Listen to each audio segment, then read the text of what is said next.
Buckets. That's the name of my boat. Buckets.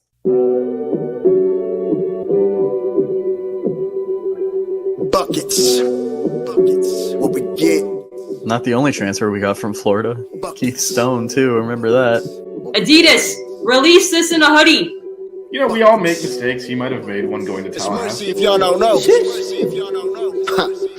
Dribble to the left, cross over to the right. Hurricane to the game, many buckets for the night.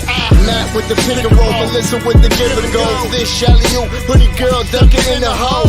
Check the scoreboard, this what we fall for. Peep the gameplay, they want an encore. Yeah, overtime for another round. It's buckets after buckets, baby. You out of time. It's buckets. What it is, homie? It's buckets. Woo! We get buckets. Yeah, baby. Buckets.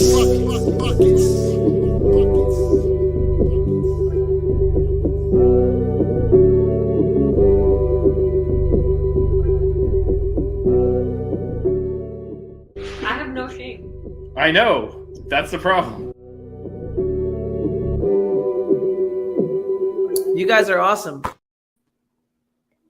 We are awesome. We are awesome. Yes, that is a true statement. Coach never told a lie. Welcome, everyone. Another episode of Buckets here on Six Ring Canes. You may notice there's only two of us. Matt will be here shortly. Unfortunately, he lives on the West Coast and is rushing home from work. But until then, you've got me and Vish. I'm going to hold it down until everyone, everybody's favorite host on this show, probably because he's the only one that doesn't have verbal diarrhea. See, you view that as a negative. I view it as a positive. Well, yeah. So,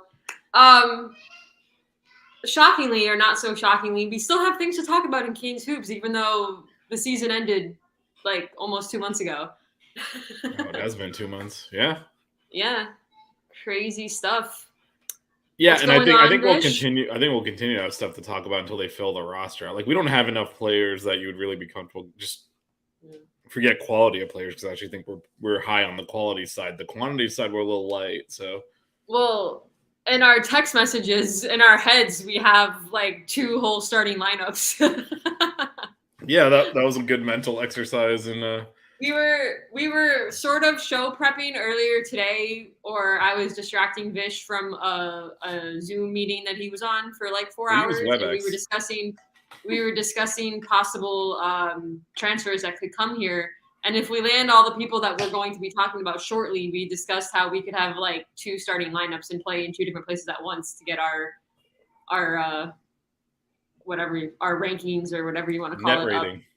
Net rating. There you go. So I was telling Vish off air before the show started that I was going to wear a Heat shirt because the Heat won last night. Leave it to the Heat to drag it out and be dramatic. So instead, I have my White Hot Heat playoffs towel that one of my coworkers so kindly retrieved for me when she went to Game 6 when we closed it out against the Knicks. So, but I didn't wear a Heat shirt because I figured I would rep our unofficial sponsor, Caneswear. They gave me a free shirt when I was there a few weeks ago, so I thought I'd rep them. I mean, is it really free when you're pretty much funding that whole operation at this point? Well, when they gave it to me, I was with my mom shopping with a gift card that she got me for my birthday. So it technically was free because I was spending her money, and then they gave me the shirt.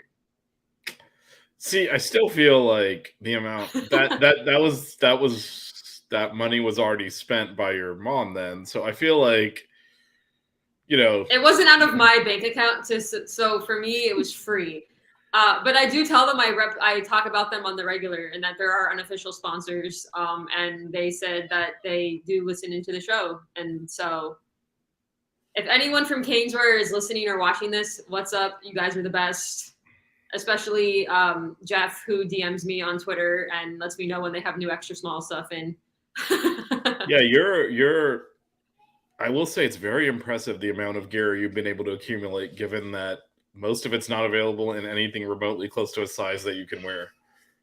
Well, thankfully, Adidas has released a good amount of Climalite stuff in extra small that I've been able to purchase. Actually, the last time I was there, I actually found a new extra small shirt that I didn't have, and they were very shocked. I was like, oh my gosh, I don't have this shirt yet.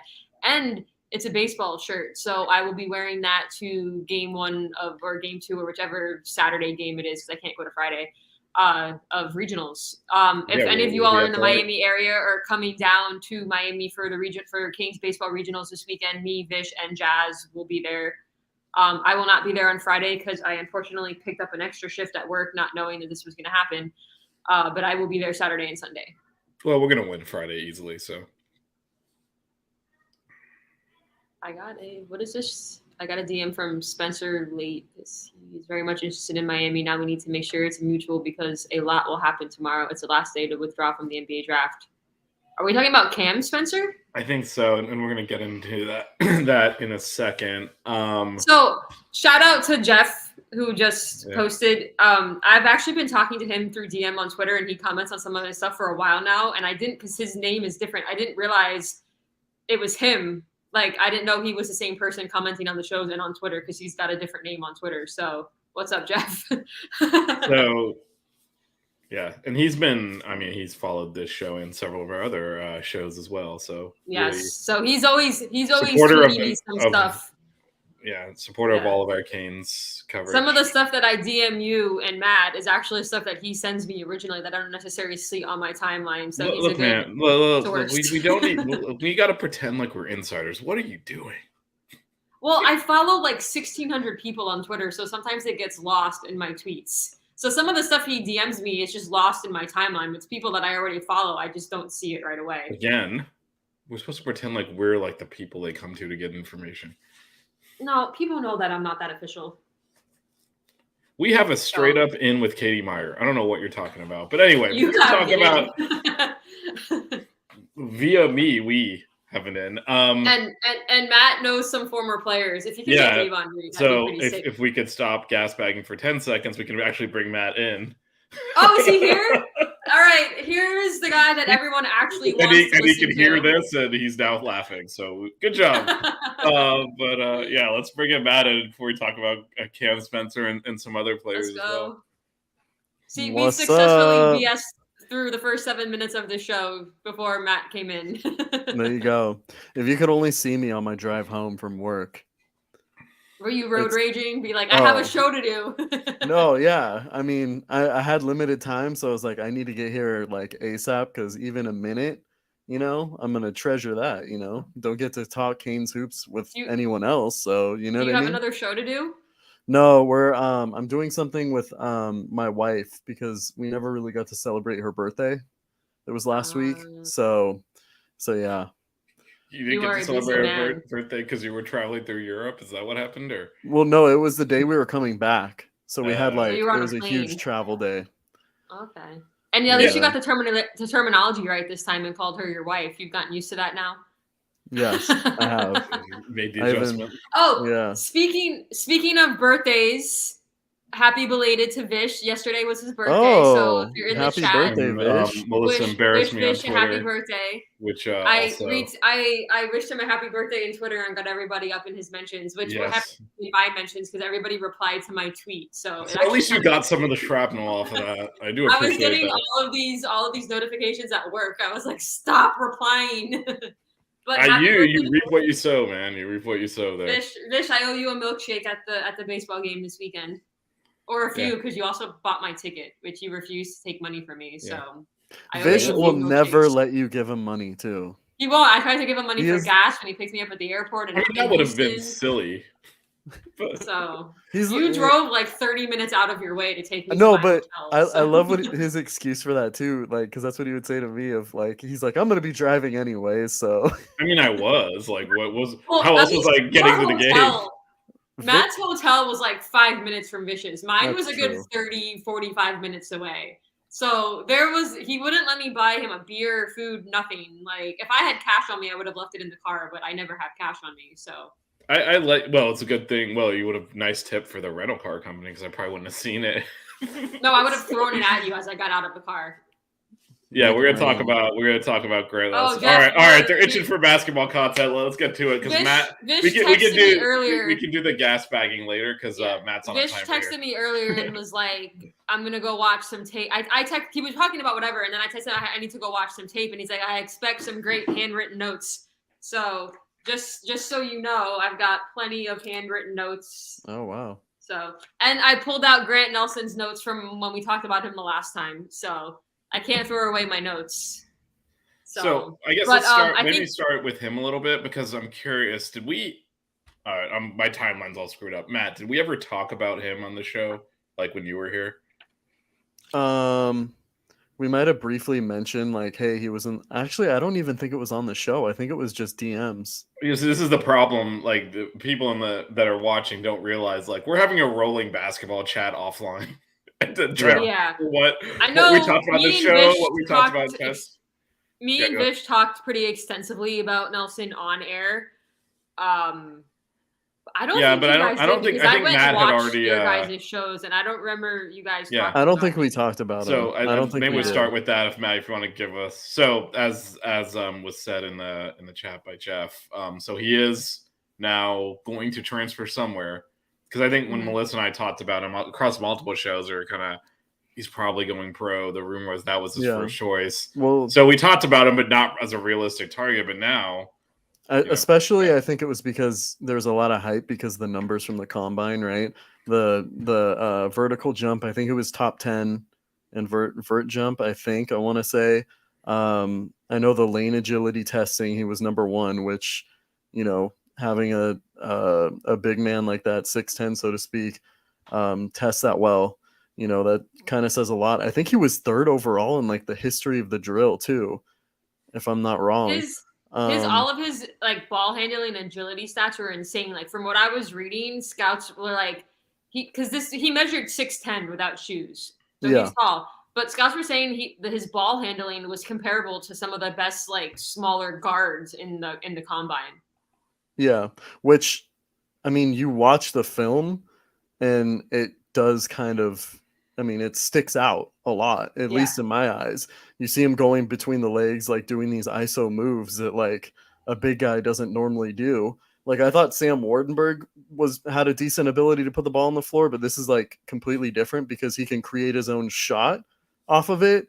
And he can play make off of it. He essentially is 6'10", playing the big man position, but has guard skills, which is something that you don't see at the college level. I mean, frankly, not much at all. Well, and it's not only that too, but like he can ball handle. He obviously can shoot from 3. But as we were talking about this off air before the show, he rebounds too. He's not like one of your taller guys who can't play down low. He can post. He rebounds.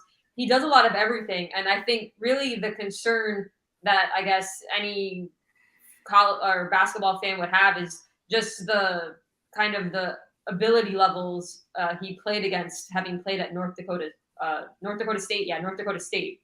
So we haven't seen him play against higher level skill. So I guess we'll see, you know, what happens where he goes. Yeah, just real quick, shout out to Jeff. Happy birthday. He later said May 27th. So happy birthday to him. My nephew's birthday was actually the 14th. We threw the party on the 27th, and I'm way too online for people to know that. But anyway. Vish, how old are you now? 42. Oh, okay. Not bad. Not bad. Still in the first half century. Yeah, easily into the first half century. Matt's way younger than both of us, so. It all runs together at some point. It all runs Vish, together. What's your opinions on? Well, so I am curious about I did see kind of when I did watch a little bit of film again today. I know Melissa and I talked about him pretty extensively to like a few weeks ago, or actually the last like couple of months. But one thing I did notice this time, because you know, Matt, you talked about how his physical and his athleticism jumps off the tape and on the measurables as well. But man, the competition he was playing against was pretty ass, to be honest, to be blunt about it. Like I'm watching guys stuck in mud on defense. And I do wonder, like, so I guess all indications are he wanted to go to the draft. He must have not gotten a great evaluation overall, despite the combine numbers. Like there's no way like he thought he was going to be a lottery pick. So if you look at someone with his athleticism, you can get in a second here. If you look at someone with his athleticism and his potential upside, for him to all of a sudden do a U-turn back to college, to me feels like maybe there was some worry on the NBA side that he could translate that to a higher level of basketball. And, the ACC is certainly not the NBA, but it is a big step up from what he played against. So as you know, I watch extensive tape prior to these shows, and I did about probably like 30 minutes of reading up on Grant Nelson and just trying to find stuff from the combine and what people thought about him. And by all means, his focus was completely on going to the NBA. Coming back, entering the transfer portal was literally a plan B. And from what I read, his family was handling the transfer portal stuff. Like he wasn't really involved with any of that. His focus was the NBA, and coming back to college was really a plan B. Like he didn't want to come back to college. But from what I was reading, I only saw some stats on his first scrimmage, and he didn't play a lot in that first scrimmage, and he shot 2 for 6 from the field and had 6 points. So he tested off the charts in like their agility and handling things, but I don't think scouts are as impressed when he was actually playing in the scrimmages. And by all means, he was playing against better competitions than he did at North Dakota State. So that's some of the things that I read. He wasn't, last I checked, he wasn't listed on any draft boards as far as being drafted in the first or second round, but he did meet with 9 teams while he was at the combine. Yeah. Well, and I mean, let's talk about too, during the season, he wasn't really a name that really stuck out and that was really on draft boards as well. So this was kind of a late rise, right? The combine numbers and whatnot. So he had to show out in the actual scrimmages and whatnot. And Vish, you kind of spoke on this too. He has great ability and, has some talents that guys his size don't normally have. But I mean, there's still, flaws in his game. I would say his shot is kind of awkward, takes a lot of time to get up. He brings it down to his waist and, brings it up. There's a lot of shooters that, bring it down that far, but, they get it off quicker. His shot is kind of a slow release and kind of awkward. And I mean, I think he shot like 26% as well. So there's room for improvement there. The other thing I would say too, 26.9. Yeah, with his ability, he can put the ball on the floor. We talked about it. Definitely favors his right hand, though, his strong hand. Didn't really see too many finishes on his left side. If I did, it was more dunks and stuff. So that's definitely something he needs to work on as well. So it's not like, he's so polished and whatnot. There's definitely holes, in his game, just like anyone can improve. He's got potential. But he has a lot of potential. Yeah. Offensively, he has a lot of potential. I will say it was very hard to find any tape on him playing defense. Yeah. So defensively, I don't know where his skill level is at and if he's, good to elite defender. Yeah. Nelson is a much better version of Wardenberg. Do we agree with that? But you got to remember, we saw Wardenberg play in the ACC. We've only seen Grant Nelson play, in the Summit League. I will say, I do think I think Nelson's more athletic than and he's got a lot more potential. But I think it seems like he's realized that he needs to go to maybe a bigger named school and a better conference to kind of show off what he can do against better competition. Yeah. I've seen a lot of rumors that Arkansas is kind of the thought to be the favorite for him to go play there, but hopefully that's not the case. Well, I think the other thing with Wardenberg is we 100% played him at center. So that was, I know he shot threes and all, but he was the big on the floor and Nelson would be playing the 4. So they'll have a little bit different role here. Yeah, William, this is certainly a possibility, but I guess my thought is someone that puts up those combine numbers from an athleticism standpoint, 6'11", can shoot from distance, generally is not a late second round pick unless like this guy just can't play at the highest levels. I think someone with that kind of upside generally goes in the first round. So there's kind of I guess what I'm getting at here, and I think we're kind of all on the same page at this point, and that he needs to prove it at a higher level is there's a disconnect between how much his athleticism jumps off the page on film, his measurables doing like the drills, his ability to shoot and score from what we can see and his draft, his apparent draft evaluation is not being a first round pick or not being a high pick. And I think the disconnect is just not played top competition. Yeah, that comment that William made about making NIL money and in one more year of college versus money in the second round of the NBA draft and not really being guaranteed to make a team. It sounds like, he could definitely benefit from one more year of school, and with NIL, Miami's a great place to come. Yeah, I think all schools at this point, if they're in a major conference, can scrounge together some money. Yeah, but Arkansas versus Miami, come on. So I would agree with you. Obviously, you would agree with you. Homeboy from North Dakota might have a different view of Arkansas versus Miami. And maybe he's not a city boy. Yeah, it depends what you're looking for. Because Arkansas is crazy, man. The way that they take their sports and stuff. I interviewed a few guys on our show from that cover Arkansas basketball and whatnot, and it's more than a fandom, man. It's a life there. Yo, because they got nothing else to do there. I know. I know. But yeah. Well, it's not just that; it's a totally different lifestyle. He didn't just play at North Dakota State. He's from North Dakota. Like, this is a whole fish out of water thing. Musselman is a really good coach, as well. So, he's not Coach L, but he's up there.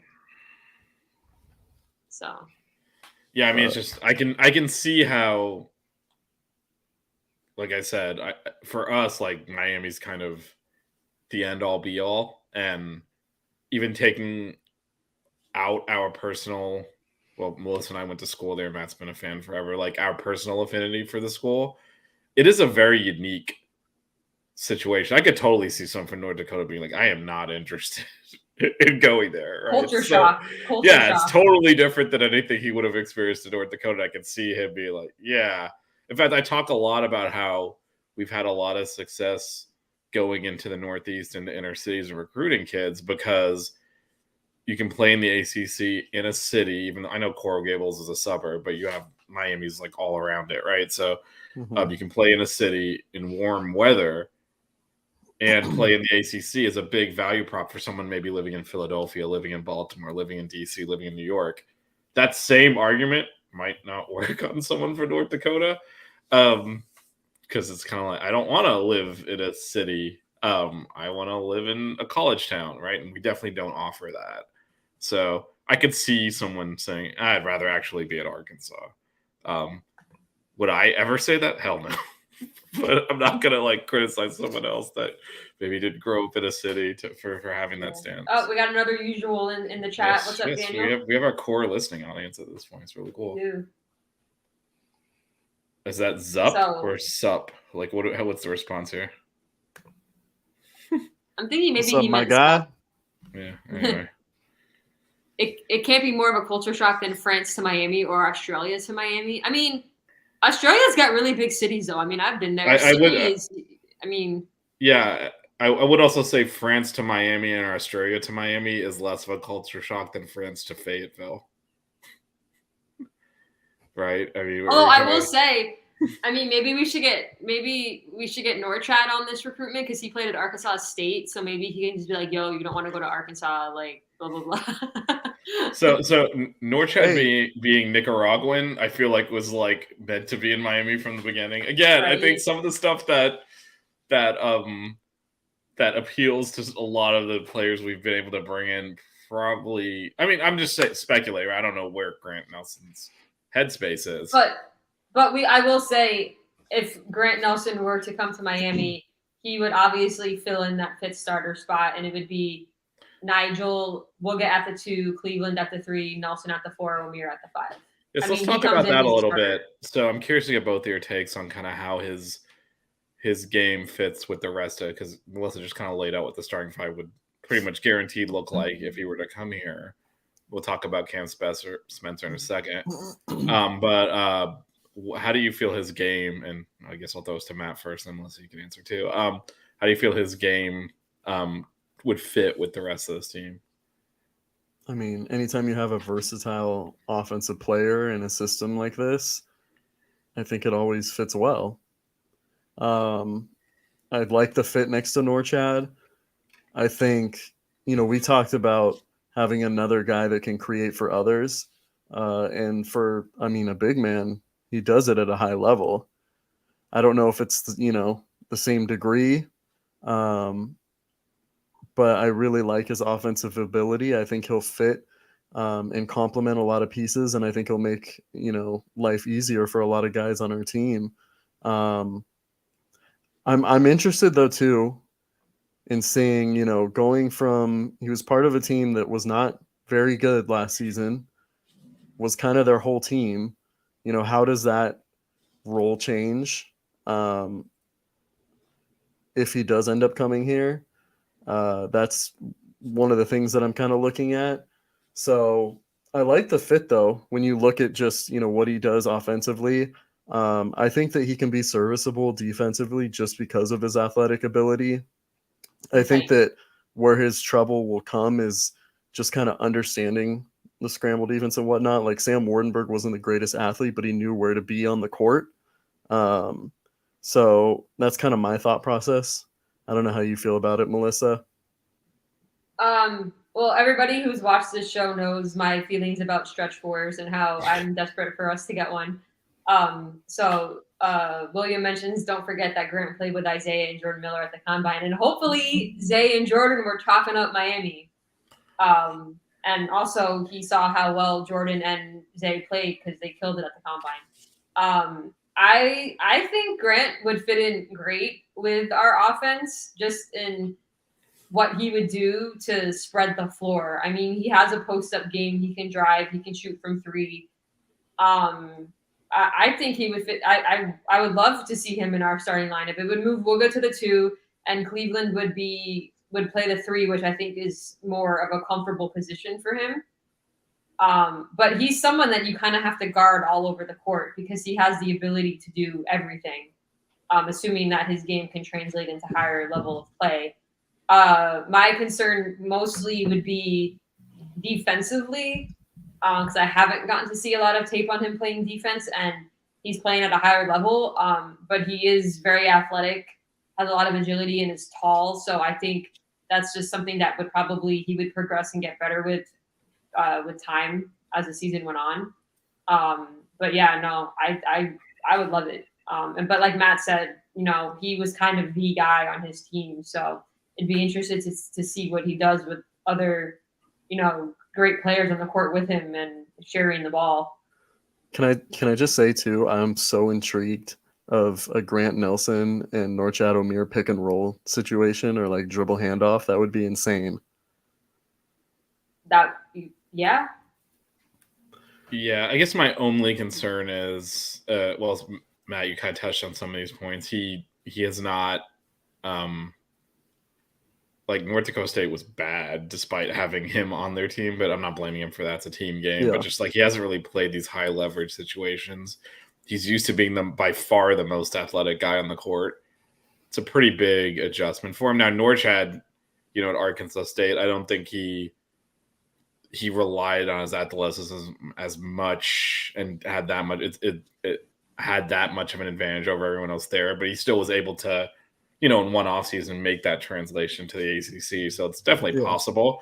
But we actually saw Nigel, ironically enough, struggle a little bit with the transition to a little bit of a different playing style. And he was playing in the Big 12. So it's kind of, you never know. Nigel was playing a different position, though. No, he was. And he struggled. But I guess my point is, Nigel was just running off screens the entire game. That's why it's completely different. He had to create his own in this when he got to Miami, which was something he didn't have to do. Yeah, I wasn't expecting Norchad to be as great for us as he was.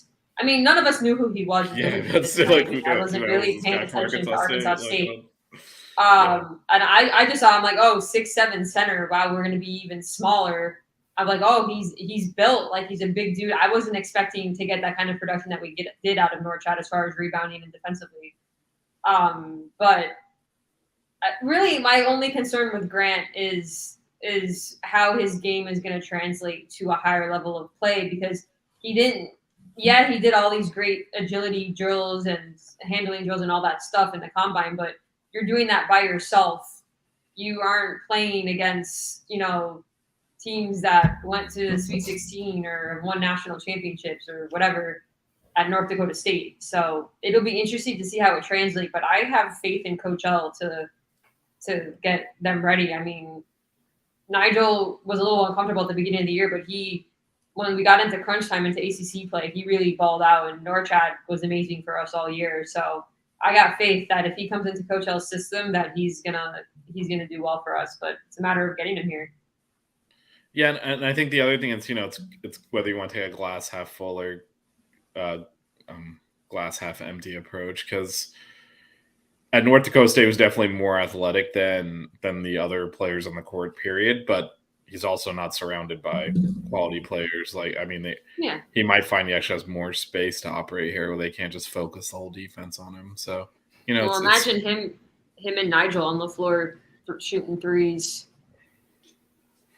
They'll shoot the other team out the gym. Well, and Cleveland is a solid 3-point shooter too, and Wooga came on last year. So, I mean, one of the things we'll definitely open up the driving lanes for sure with all those shooters on the floor.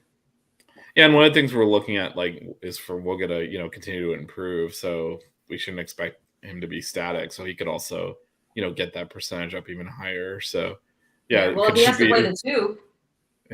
Yeah, he's going to kind of be asked to, and it'll just be a lot surrounding, just a lot of shooting on the court. Is there any other thoughts on Grant Nelson before we move on to Cam Spencer? If he's good defensively, he'd be. If Grant's got a good defensive game, that would be amazing. I don't think he does, to be honest. I don't think he does, but so he'll fit right in. Shoots threes, is athletic, can't play defense. He'll fit right in with the rest. Well, of the team. he play the 4, and he's taller than Norchad, so it would definitely be interesting. Yeah, I think we might ask him to guard centers and all that stuff, like we did Jordan if he comes in. So yeah. Should we talk about Matt's guy? Matt's guy. Wait, first, should we talk about Matt's relief in that Caleb Love committed to Arizona? I don't think I just threw it out there as and Matt was not flyer last yeah, year. and you ruined my night. You put that in my head. Do you really think I wanted to think about that? I mean, I Caleb Love in a Miami jersey. I was about to say, if that ruined your night, you've got a problem. But that we spent like 3 hours in the off season a week on the stream talking about Kate's hoops, and then like another. I happened to see that. I didn't even see that on Twitter. I saw that on Instagram. I immediately. I made it up. I mean, let's be real here. I made that up, but I didn't. We didn't claim it was a rumor or anything. It was just no. I'm saying the commitment. I didn't even see that on Twitter. I was scrolling through my Instagram and I was like, "Oh, look at this!" So I immediately was like, "Hey, Matt, Caleb Love's going to Arizona." I texted Vish. He's like, "Yeah, he'll have no problem getting through admissions there." And I was like, "Oh, snap!" Yeah, I mean, I only threw it out there. I only threw it out there because we were talking about how we didn't really have playmakers, and for all his faults, he's certainly that. So that was. I mean, he makes plays; they're just not the right ones. Sometimes they are. They made the finals 2 years ago. Like, it wasn't all like. It was Brady Manick. It wasn't him. Brady Manick, good grief. Yeah, what was the only thing that changed? We're gonna have another race discussion on here in a minute, but no, dude, Brady Manick. Look at the end of year stats when they started turning it up, man. Brady Manick was on fire. What's the going end on of the world is happening outside of my apartment right now. I still don't understand why I'm not really seeing that because I'm also facing the clouds are like 10 times darker than the picture I sent you half an hour ago. I think it's because you're high up. Because like I can kind of see some dark clouds in the distance, but it's more at an angle and there's trees in the way. I mean, does it make that much of a difference being higher up? Yeah, because you can actually like see it directly versus like there's stuff blocking it. Like I said, there's trees. I don't know. I think you could see how dark it is from the ground now. But anyway, let's talk about Matt's boy, Cam Spencer. Cool boy, not Caleb. Yeah, I was just talking to him today. My boy. No, I'm just kidding. Well, you mentioned him last week, so I went and watched some tape. But Cam Spencer. So Cam Spencer released. Is this a top 4, I guess? Or it's 4 schools that he's going to go see? Visiting. It's better than a top 4. He's going to go visit these 4 schools. So Miami, UConn, Oklahoma, and UCLA. And he'll have immediate eligibility because he's actually graduating from Rutgers. So he actually played at Loyola, Maryland prior to transferring from Rutgers last year. But yeah, he's actually going to come take a visit to Miami He's a 6'4", 6'5", depending on where you look. Combo guard, I guess. I thought you were gonna say Caucasian guard. Combo? No, not Caucasian. You Well, he were is just lucky Caucasian. of my presence on this show to avoid any kind of. Could you imagine if I wasn't sitting here right now and you guys were if having this conversation? anybody actually read our DMs, yo, What's up, Flo? what's up? The main What's up, man's in the Flo? house. What's up, Billy? If you're in the Miami Flow Discord, it's a running joke that Flo wants to be named Billy. No, but no, he's a combo guard now. I mean, I think he plays shooting guard. No, he's a at combo Rutgers. guard. But He's a combo guard but for yeah, sure. he's gonna visit Miami. But Matt loves him, so Matt, take it away. I think that might be an exaggeration on Matt's I evaluation. just think he's a good fit, and let me tell you why I think he's a good fit. I think we talked about needing a playmaker. I think he's a good secondary playmaker. He can create his own shot. He can shoot off the catch. And also, too, what's underrated after watching some of his games, he has a really good ability of reading passing lanes, which is really big in our defense, I think that he could get a lot of steals, whatnot. We're at our best when we're on the break getting easy buckets in transition because we're a faster team. I think he could really help in that regard. Great ball handler, pretty good ball security and whatnot. So I'd be interested in seeing him. I think he would fit well with the current guys that we have on roster now. So when we talked about Grant Nelson, we talked about him playing the 4 and sliding everyone up a position. So Cleveland at the 3, we'll get the 2. This is kind of the opposite, right? He goes to the 2 and everyone slides the other direction. Well, I guess stays at the 3, but then Cleveland as an undersized 4. That's because we said good fit for Nelson, good fit for Spencer. They're radically different in terms of how they impact the rest of the roster. Well, we're lucky enough. The versatility, we're lucky enough to have guys that can play in different spots, and Spencer is another sniper that we could add to our team. His 3-point shooting percentage is basically the same as his regular field goal percentage. It's like he's 44% from the field and 43% from 3. So, I mean, him and Nigel in the backcourt would be that. I mean, that would be insane for 3-point shooting wise. I just hope there's nothing wrong with him shooting at the Watsco because he was probably that's got to be the worst game of his career that he played against us last year. But yeah. So what do you all think of the mix of schools he picked up? Connecticut, Oklahoma, UCLA, Miami It's an interesting mix. I mean, they're good schools, but I mean, with the exception of Oklahoma, kind of the past 2 seasons, but I mean, they're all prominent programs. UCLA made the Elite 8, right? Yeah, I mean, UCLA, yeah. I mean, you got to look at what McCronen's I think done. they made the Sweet 16, right? That's Sweet 16, yeah. Yeah, they've lost some key guys, so they have spots to fill. So that would. So you think it's just straight up a basketball thing and not like a location thing? I guess you could argue that UCLA and Miami are both, I mean, he picked cities. Oklahoma and the Oklahoma, I guess, is the one that really stands out to me. Is what's going on there, buddy? Yeah. Well, I mean, if you look at it, UConn just won the Natty. I don't know, who did they lose? They lost Hawkins, which is I think where he's probably thinking. Yeah. It seems like he's going to places that he would basically kind of fill in a spot of a player that just left. Obviously he would kind of take over the Isaiah Long role with us. Yeah, I'm curious why Oklahoma made the list because these are schools he's visiting, right? This is not him. Yeah, I mean there might be a connection to their make up head the coach numbers. as well, Yeah. Porter Moser. There might be some sort of connection. Which Loyola did he play at? He didn't play at the Loyola that Porter Moser coached at, Maryland. right?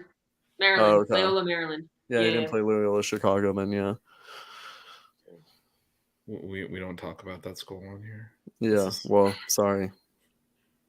Well, we mentioned UConn, so I mean That's a little different, man. UConn was the culmination of a great month they just beat us. What are you gonna do there? It was not. Let me throw this out here. Let me throw this out here for both of you. If we could only get one of these guys, would you prefer getting Spencer or Nelson? Do you want us to answer first, or You go first, Vish. the 'cause assumption I'm- just I'll always interrupt everyone, so you don't need to say something? Is that what happened here? Oh. If me and Vish ever pause, we're waiting for you to answer, Matt. Because if we wanted to talk, we would just start talking. I know over it's each just other. that's never happened before. So Believe me, I was know. like, I what try is- to insert I- ads into the podcast. 100%, I'm like, there's no 100% honesty. 100% honesty. I thought you guys froze for a second. All right, I'll answer it first. I almost just aspirated my apple juice. Anyway. Look at her. She goes with the medical terms. This nurse practitioner. Answer: would you prefer to have Nelson or Spencer, Vish? I would prefer Spencer. I think he played in the Big Ten, so I feel like there's less risk. This is someone we're going to have to rely on, not just to fit, but to really be a key ball handler, key scorer on this team. Probably the second best offensive player, maybe third, depending on where they rotate with Cleveland. Like that's a big ask. And if Nelson struggles translating to this level of basketball, it's going to be painful for us. Now, am I that concerned with it? Not really. But if I have to pick one of the two, I'd take the guy who's been playing the Big Ten. Matt? And I understand that completely changes the roster around in terms of which one you pick, but Yeah. Honestly, I would just be excited if either one of them came here. But if you had to pick, I know. I'm I stalling. asked the Okay, hard Melissa. questions. well, even after I went off topic and came back and answered it, you're still stalling. Huh? I think Cam Spencer's the better fit for how we've played and everything, and it makes sense. But I would take the risk and go with Grant Nelson because I think the potential is higher. That sounds Wow. weird. Take the risk totally- because I totally thought you were going to say Spencer. I want to take Cam Spencer. I love Cam Spencer, but I think Grant Nelson is the better player and he has more potential to be greater in this system. You passed on the Caucasian guard, really? Well, I picked another Caucasian. He picked a taller Caucasian that could possibly play guard anyway. I mean, wow. I'm actually surprised by your picks. I thought. Wait, hold Vish on a was second. Hold on a Nelson. second. You have to also answer this question. Oh, I would go Nelson, but that's obvious. You know my obsession with the stretch four. Yeah, what did you think she was gonna say, Vish? What are you talking about? That's After a the good weeks, question. the weeks and weeks of me saying how much I want to stretch four on our team, who did you think I was gonna pick? Caleb Love. Now, a question for you. If in some insane universe Twilight Zone, we somehow land both of them, what's our starting lineup? Who do we bench? I think if we land one of them, I don't think the other one will come. Okay, but in You know, some dream world where we land both of these guys out of the portal, who do we bench out of our starting lineup? Vish already knows my answer because we talked about it via text. Yeah, it's the same answer I have, which I'm assuming Matt will arrive at in a second because I don't think it's really much of an option here. I So think I might between have a different Pack, answer.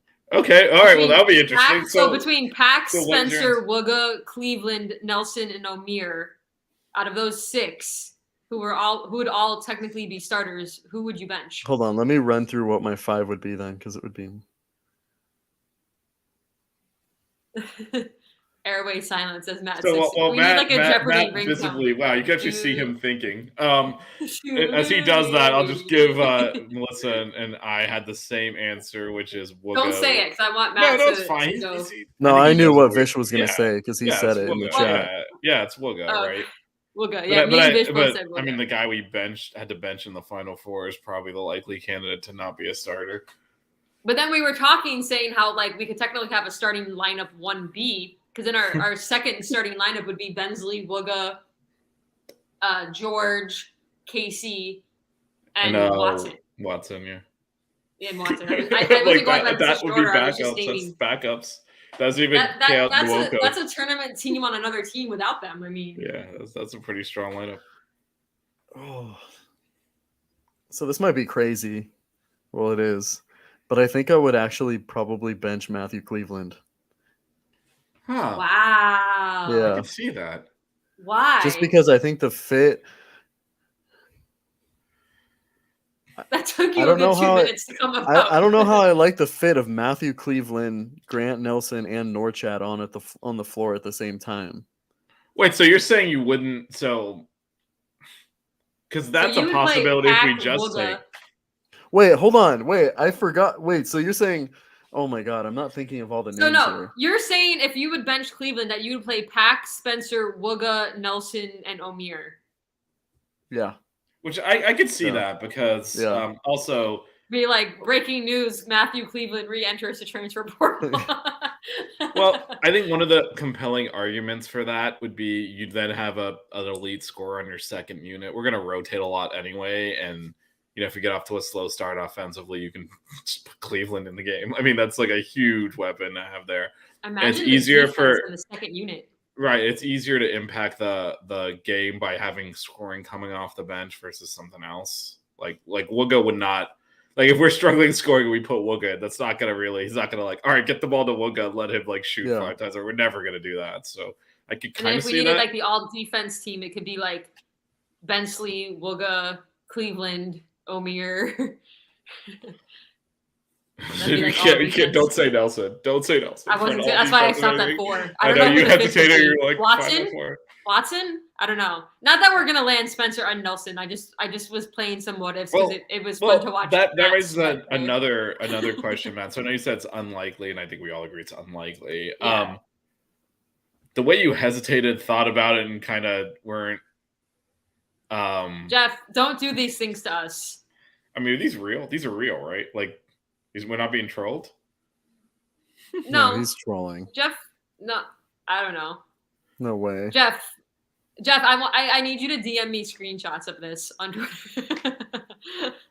So, keeping in mind earlier, he said that it's on my he's not actually the hang up might be on.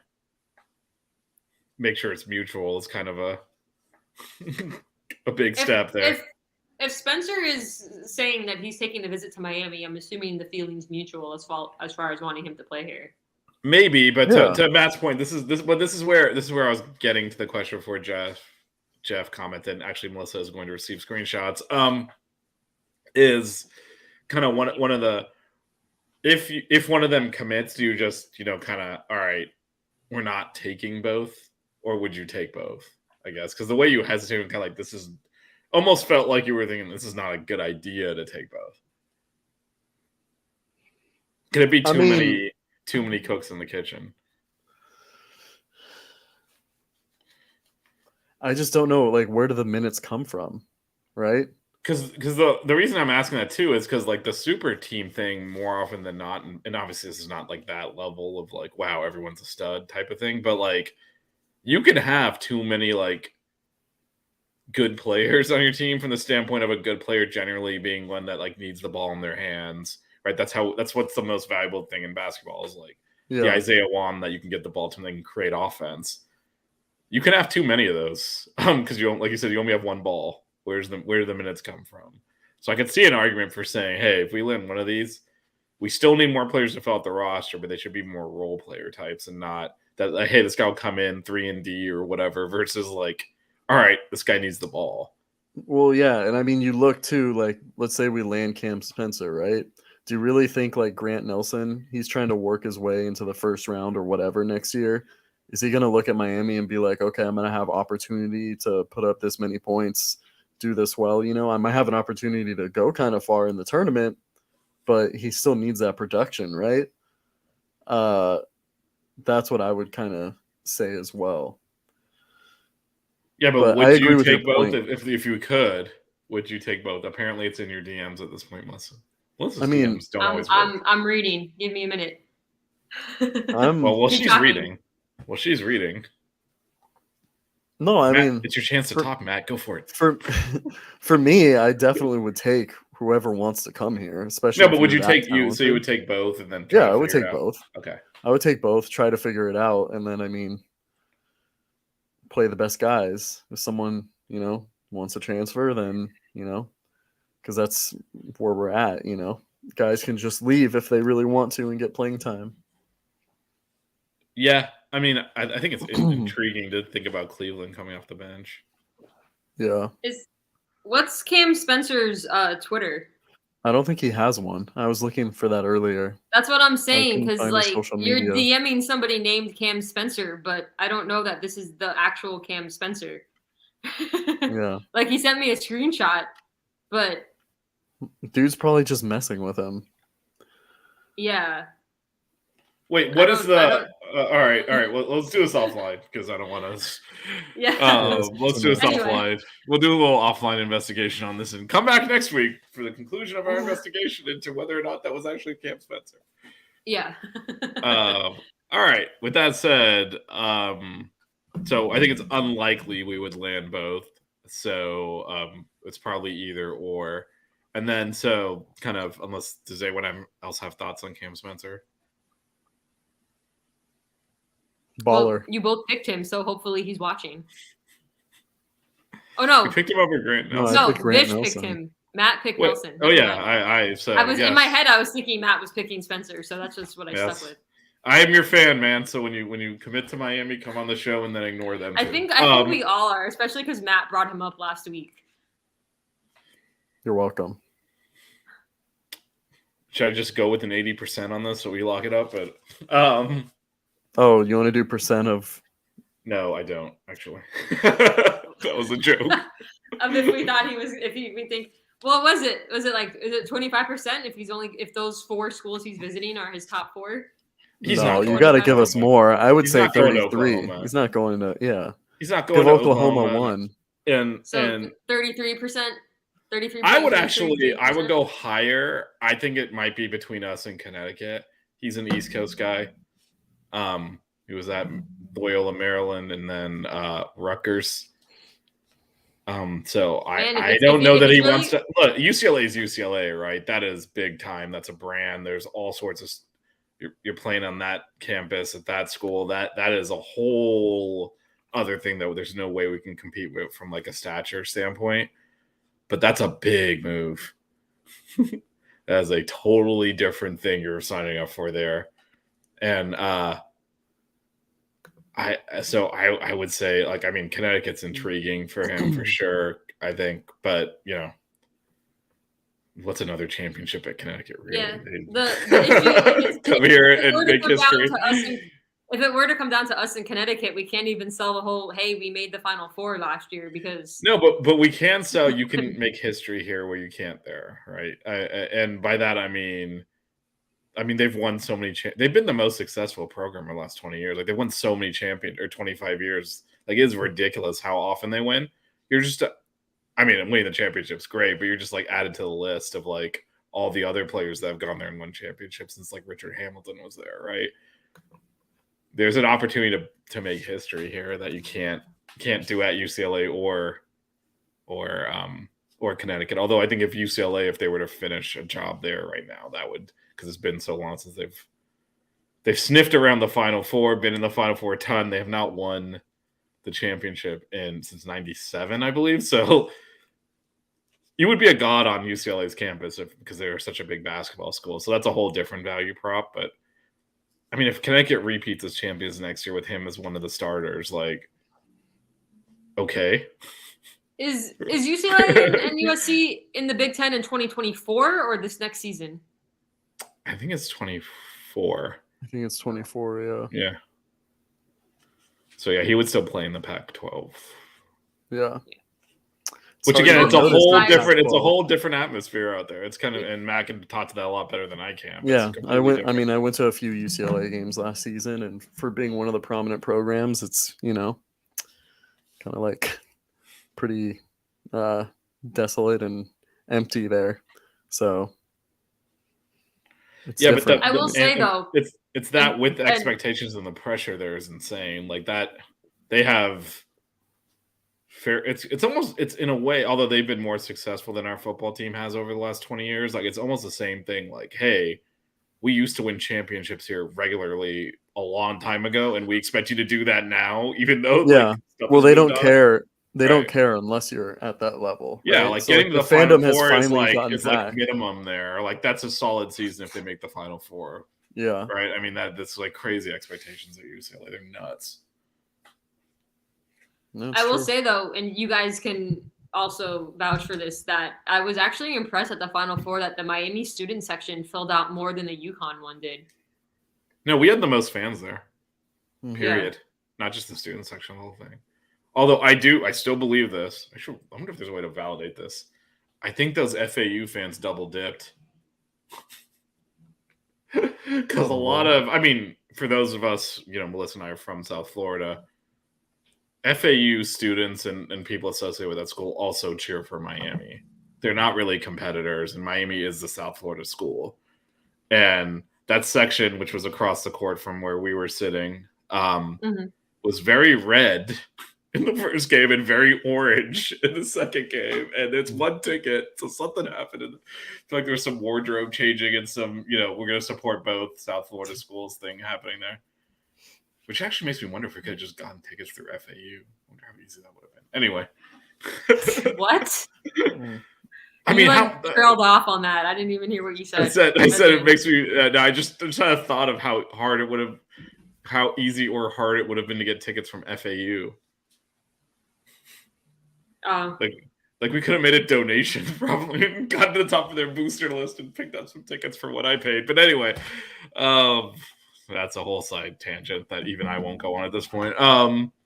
So I guess if we're kind of down to Cam Spencer, the last thing I want to touch on in terms of next year's team, because we have some high school players to look at as well. But so let's say we get one of the two, and I guess part of the question will be like which one would dictate this. But I still feel we're a little short in terms of just head count.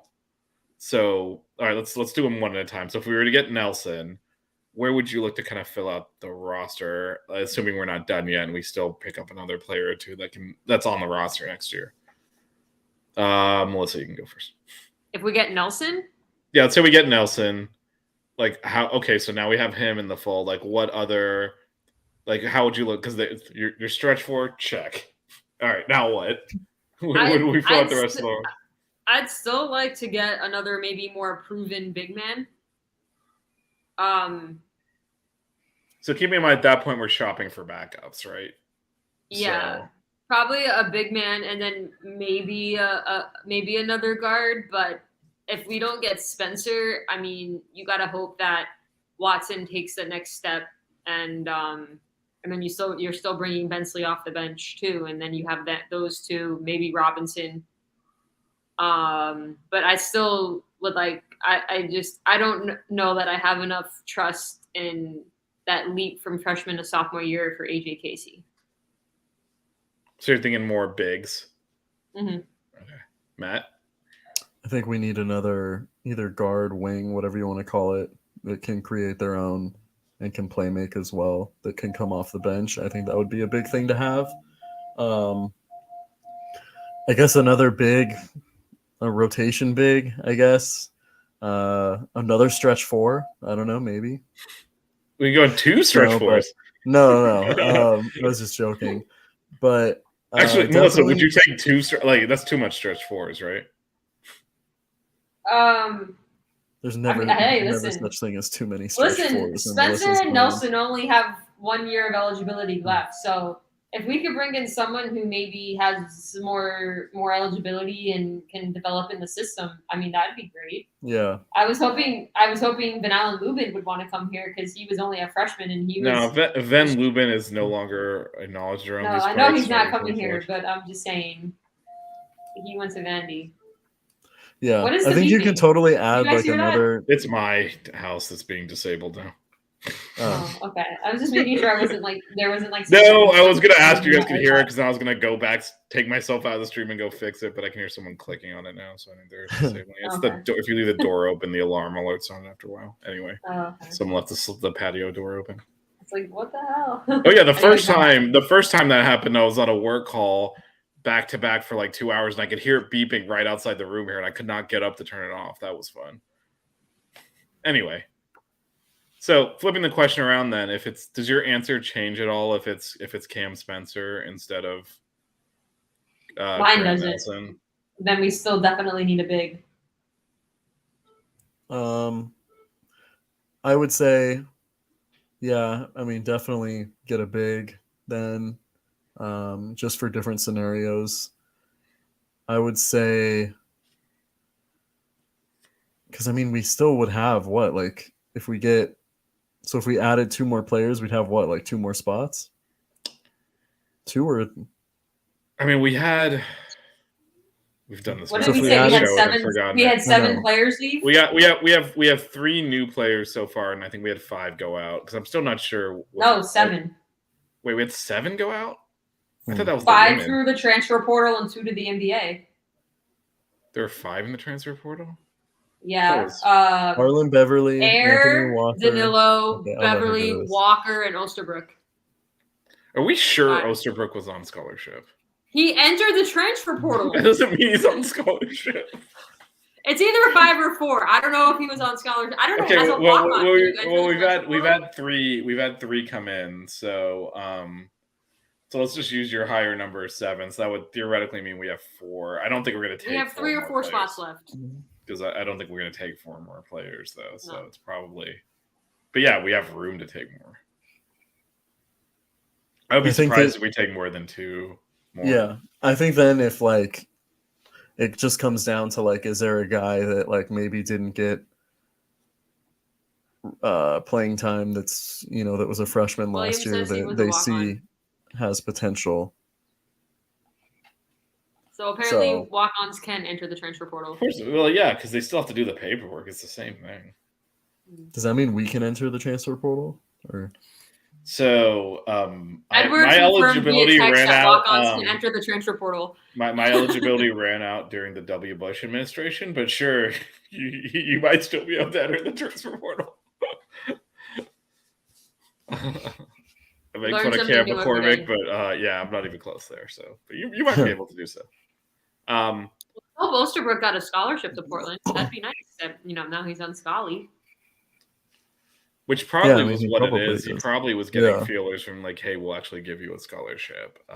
yeah, The other thing to keep in mind though is this. I think right now we we're definitely going to fill spots, and I think what will happen over time is like obviously we're still targeting, the top like Spencer is one of the better guards that has entered the portal period.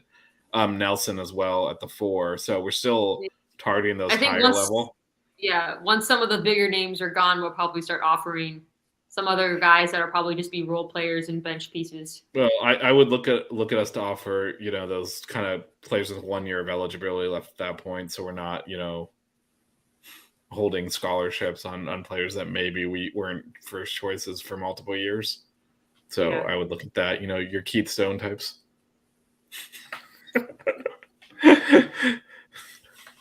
That'd be We tough. always got to reference our own show. I I'm mean, gonna come on. just wait till you come next week and Keystone is on Oh here. my god, I won't even let him in the stream. It'll be too embarrassing. I'll see him backstage. I'll be like, no way. It's gonna no, but I happen. I'm think telling you, Vish. You're gonna No, show that's up fine. one That's day. fine. I'll admit to his face. I forgot he played on this team. It was half a year. He played for half a season because he was injured the first half of the year. He actually started most of it, so that's pretty bad miss on my part. But I'll own it. As Melissa says in the intro, I have no shame either. So I'll own the. I'll The sound own my clips that we mistake. were able to get with just like 3 weeks of a show to do that intro. You gotta understand though, 3 weeks of Well, our I'd hope show is so like when you're doing, 47 like- hours of I content. know. I was gonna Our say show. you're doing like 6-hour shows every night. I would hope that you get 2. something out They of were it. 2 hours. Actually, the one with you was almost 3. was the longest one. Yeah. Well, yeah. You add another person talking. It's like 7 people are talking Or instead of. attempting to. Okay, so if there's the other player we kind of want to talk about is a 2024 recruit. I don't know if anyone has any thoughts on Jaeden Mustaf. Oh yeah, and what's up with the name Mustafa? There's kind of a theme. So I will say, just circling back to your boy Mustafa Umzel, I'm going to go on a limb and say he visited campus and there wasn't necessarily mutual interest, at least not at the same level, because I'm going to go ahead and say he did not have like a committable offer that he could pick up. It was probably like, hey, further down the line, Yeah. we might have a spot Yeah, and so Cam Spencer is too I'd say high quality recruit for it to be that type of thing. But just because someone comes to campus does not mean that they actually have an offer that they can sign. Because I don't think he goes to New Mexico. That's true. So, have you guys done any research on this high school recruit? I I have not, so go ahead. have. Jaeden, is it pronounced Mustaf? I never look up pronunciations. I think it's Mustaf, yeah. He's a top 40 player in the 2024 class, 4-star. He's from Maryland, but he plays at a prep school in North Carolina. I don't know his actual height because on like 7 different sites, he's listed anywhere from 6'4" to 6'7". So It's probably 6'5". Take that as you will. 205 pounds. He currently has set visits to FSU. Well, he's visited FSU and he has set visits to Indiana and NC State. But from what I read, he plans on also visiting Miami, Virginia Tech, and possibly Maryland. Originally, Maryland wasn't on the list, and then it was, and I've seen it different places because he's from there. I think his dad played at Maryland also, so I think that automatically makes them a contender. His father played at Maryland. But last year as a junior, he averaged 16 points per game, 5.8 rebounds, 3.8 assists, and almost 2 steals. So, and obviously I could find no tape on him, but from what I read, he has a great pick and roll game and a really good slasher. So he's another combo guard type. Yeah, he's listed as a combo guard, actually. Yeah. But he's yeah, go ahead. Sorry. Listed as the fifth ranked combo guard in the country, number 39 overall in the country. Matt, I don't know if you have any. Yeah, I mean, I saw a couple clips from the what is it called? The Nike Hoop Summit, EYBL thing or whatever it's called. Can't remember. But definitely good finisher from what I saw. Pretty athletic. Looked like he could finish with both hands. More of a combo guard. I just haven't seen enough to know. I didn't see too much like with the jump shot and whatnot. But I just would have to watch more. But he looks like a promising finisher and was really aggressive when going to the rim too. So that was what really stuck out to me. And just for reference, a lot of like the sites I saw, like On3, 247 or whatever that so far have him favored towards NC State. So that is where he's going to prep school, is in North Carolina. In that area, so yeah. That would sort of make sense. I think, he is right in the heart of ACC country, which might also explain why he's got a heavy ACC lean to his school list. Yeah. He's being indoctrinated. There's no way he goes to Indiana after he saw what Miami did to them in the postseason. Mr. Anthony Walker would dispute that. I think he watched that game and he transferred to Indiana. So I'm gonna have to watch some Indiana games next season. So I gotta see how this plays out. So I mean, I do have one more question, kind of on Mustaf and then and high school recruiting in general. How important, unless you can answer this first if you want, how important do you think high school recruiting is at this point? Because the women don't even have a high school commit coming in this year, and the men, like, frankly, if we were trying to build a team for the future, George and Nwoko ain't it, right? I mean, we're really just like, that's not going to be the core of. They're not that they're not good or anything, but that's not like, I guess, 10 years ago we'd have 7 commits or whatever as freshmen because we need to, it's just not happening anymore. So how important is it because this is a talented, like, Mustaf's talented, right? Yeah. He's one of the better combo guys in the country. He's a big time player. How important is it to actually hit on these? Because we kind of just go out and grab whoever we want after the fact anyway. I think high school recruiting's become a little less important only because the transfer portal is what it is now. But I still like bringing guys in who can be in the program for multiple years, not just depending on these guys that come in and maybe have 1 or 2 years of eligibility left. You see how they develop what Wong did in his 4 years at Miami. I love having those guys come in as freshmen and develop and see them play more and more and become the Isaiah Wongs of Miami and all of that stuff. So, I mean, is it as important as it used to be? No, but I still think it's important. Well, how often do you like? Isn't Isaiah Wong a bit of a unicorn at this point? Like, hey, I'm actually going to stay at the school that long. Like, we saw several of our freshmen just transfer out of here when, like, guys that we thought would have a role this year. Like Jovanovic, just like I'm gone. Well, the problem is Mhm. last year we brought in 4 freshmen. I mean, and Jovanovic, Watson, and Robinson all kind of are your guard wing type players. So, I mean, you bring in another wing, and it's just there's no way that all 3 of them are going to get a ton of playing time. That was such a big freshman class for basketball, 4 guys, and then we brought in 2 transfers. I don't know if you have thoughts, Matt. Yeah. Well, I mean, it's high school recruiting has kind of just become this. I mean, it hasn't become, but it's just, to me, it's easier to build using the portal because it's more of a known commodity, right? So things might, if you get someone from like a smaller conference or whatever, the translation might not be as good. They might not perform at the same level. But I mean, you look at, there's more bust potential in my eyes, right? Because I mean, you look at the last recruiting classes we've had. I mean, you go back even previous, like Earl Timberlake, Matt Cross, all these guys that, are no longer in this program and aren't even a part of the programs that they transferred to. I think that, that might be a specific example because they were part of the same team, but it just kind of goes to shows like, yeah, you can get these highly recruited guys, these top recruits, but there's so many factors coming in because college basketball is so different from high school. So is this the conclusion? It's I think Jeff's doing some homework for us. But Yeah. what is so? I guess we're saying it's still important-ish, but not nearly as important. No, I mean, important.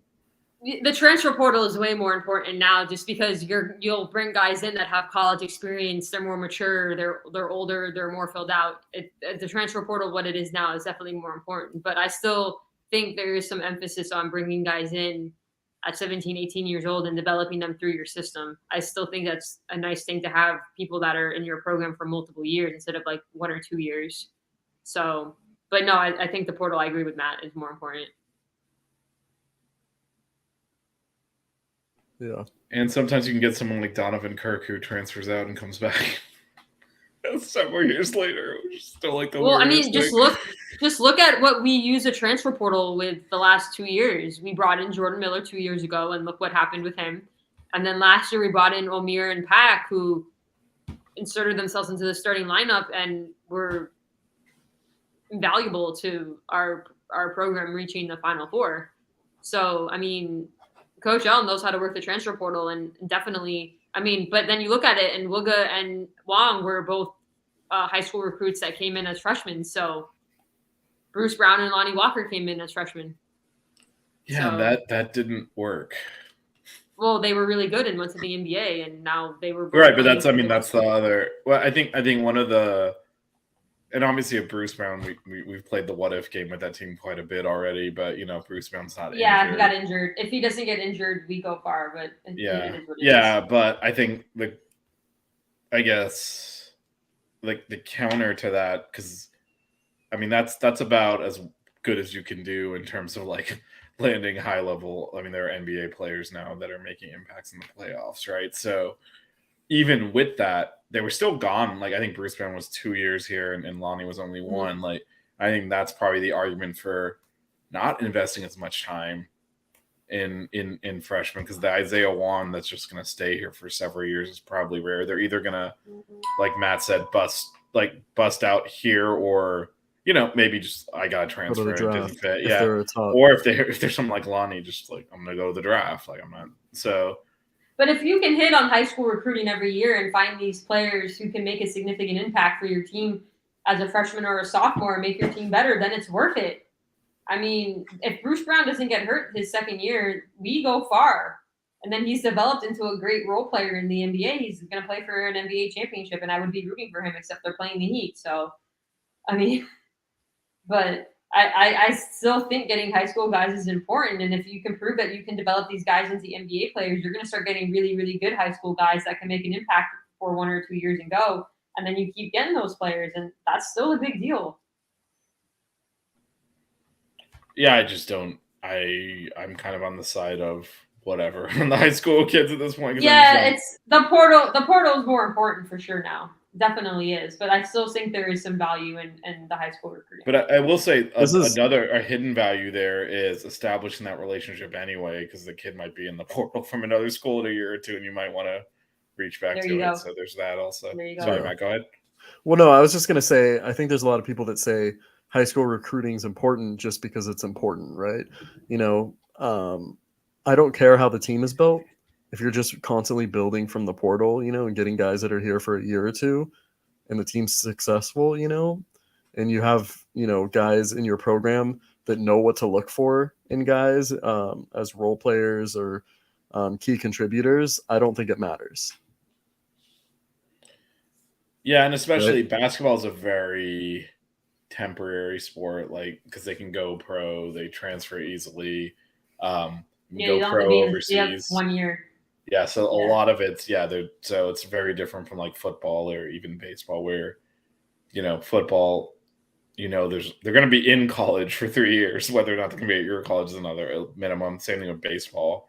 Once they decide not to go straight from high school, they have to stay for 3 years. So you are investing a lot. You're assuming, a lot of them will still be here in a few years. Basketball, not really. So it's kind of a little bit different. I'm okay with high school recruiting, transfer portal recruiting, as long as we're winning. That's what I want. Well, we're definitely doing that, so that's good. We are. I mean, the natural progression is, we made the Elite Eight the year before, then we made the Final Four. I mean, I think this next season, I think winning the Natty is the obvious progression. Well, you took 2 steps. Right? There's a step in the middle there, right? What, losing in the championship game? Yes, a very painful night in Phoenix. No, I can't have that happen, because if I'm going to extend my stay to watch the national championship game after flying to the Final Four, I have to have us win. Like, I don't want to spend all that money for us to still lose. You're going to be sleeping on Nate's couch. What are we talking about? You're not investing anything. That's true. But there's our obligatory Nate we have to shout fly out. to Cleveland and come back, though. It's a lot, There's no way Cleveland is expensive. It's Cleveland. They'll probably Final pay you to Four go there. there.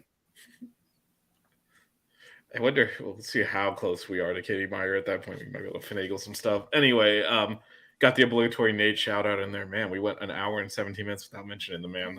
We're off our game. Speaking of which, can you do the thing you forgot to do last week? Yeah, go ahead. Yeah, well, it's because I was wearing a hoodie and I wasn't wearing any wristbands. But shout out to my boy Coop. If you're all into Canes football, which I'm assuming you are, because you probably found the show through watching Six String Canes. Coop is going to start his off-season simulations coming up. He just released a YouTube video about it. So definitely go watch that. He gives great analysis and he's really fun. So what's up, Coop? All right, there. After a week off, it's back. Nuogo can be our big off the bench. I think so. I think we're looking at AJ Casey as that guy. Yeah. Like if he's not able to at least be a bench contributor next year, that's problematic. Yeah, Casey is more developed in the fact that he's been in the system, but Nwoko is more developed body-wise. So it'll be interesting to see how quickly Nwoko picks it up. I'm actually more interested to see what Keyshawn George does in our system, having come from overseas. He's not going to be your typical freshman, so I'm wondering if he breaks the rotation early. What do you guys think? That's the most interesting thing to me. Is definitely Keyshawn. How much Chris Watson improves, right? Just because, Wooga made a jump, but he definitely got more playing time than Chris Watson. I think the world of Chris Watson. I think he's going to be a really good player. I agree. But how much improvement he makes this year, how much improvement AJ Casey makes, because I think AJ Casey can be a really good player as well. Those are the things that I'm looking at. We're talking about the transfer portal as well, but these are the things that, are going to separate us from being a good team to a really, I almost said a really effing good team. But yeah. I've definitely. We can't bleep it out live on air. Yeah, but I've definitely cussed on the stream before. By the way, sometimes we do football post-game streams, and there was one after Middle Tennessee State. So at this point, if they didn't delete the channel, we're probably in good shape. Yeah, I think the other thing is, I mean, knock on wood, we were relatively lucky last year with injuries. I know Norchak got injured in the ACC And the year tournament, before, but too. didn't miss a game there. And then, I mean, he missed basically the Duke game, but not even that full game, and was back for the tournament. And then I think Nigel missed the one game against FSU, and that's kind of it. So, some of these people that Matt just mentioned might have to, someone's like out of. Obviously, if you lose someone for the year and it's a key player, you're kind of screwed. Like, you're not gonna. I think, but honestly, if it's for like a few weeks, we're gonna have better depth this season. I mean, assuming we get a couple more guys out of the portal, but I think we have better depth. Well, there's no telling. And then even the year before that was like we had no depth. 2 years ago, we had like zero depth. Nothing. I think last year our starters played like the entire game. Last year, I think it would have been not interesting, but I'm not entirely sure if like Wooger or Zay missed like a couple of weeks if Chris Watson couldn't have eaten a lot of those minutes and us still stay afloat, which I think is the goal. Obviously, if you lose a key player for the whole year, you're kind of like, I think we would have stayed afloat had we had lost a guard or a wing. If we had lost Omir for longer, we would have been screwed because there was no even somewhat close to a replacement for Omir. Our backup big was Anthony Walker. Because Casey was a freshman, and this is why I keep saying I would like to get another big man because I don't know how much of a jump Casey's going to take. Jeff says Casey was not too impressive last season and Watson barely played, so I'm not confident they will reach elite level. I'm more confident in Watson than Casey, quite honestly. So I actually expect a pretty good jump in Watson this season. Well, I'm not going to lie. Can we talk about too, like how impressive was in his first year was Wooga in the flashes that he played? You know what I mean? I know that AJ Casey and Chris Watson didn't play as much as Wooga, but that's what I'm saying, right? Yeah, Wooga took a massive jump in his sophomore year. There's no doubt about it. It's hard to envision.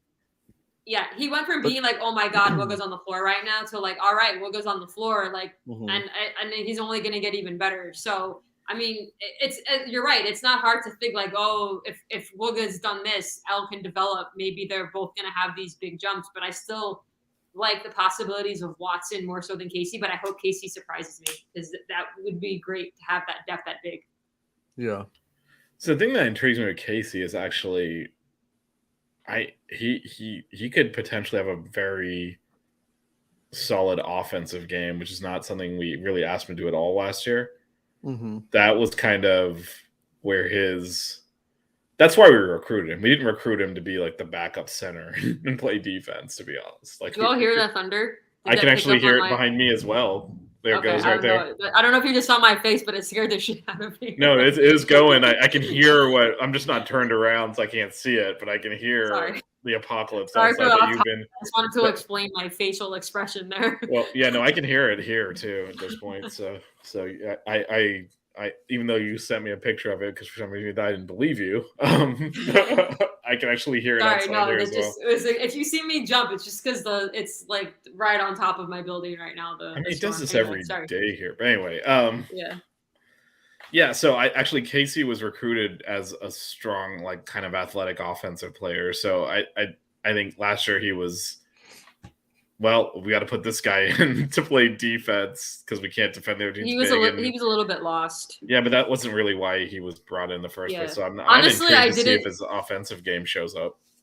I didn't really know a lot about him coming out of high school. So when Matt was talking last week about his offensive game, I was actually surprised because I honestly did not know a lot about him coming into this past season. So I'm hoping that if he had that kind of skill in high school, I'm hoping that develops. It would be great to have a nice post presence. Hopefully Omir's working on his offensive game, but that would be nice to have because it would definitely spread the floor a bit, with all those shooters out there. If they have to guard him down low because he's got a good offensive game, it could help out our shooters on the 3-point line.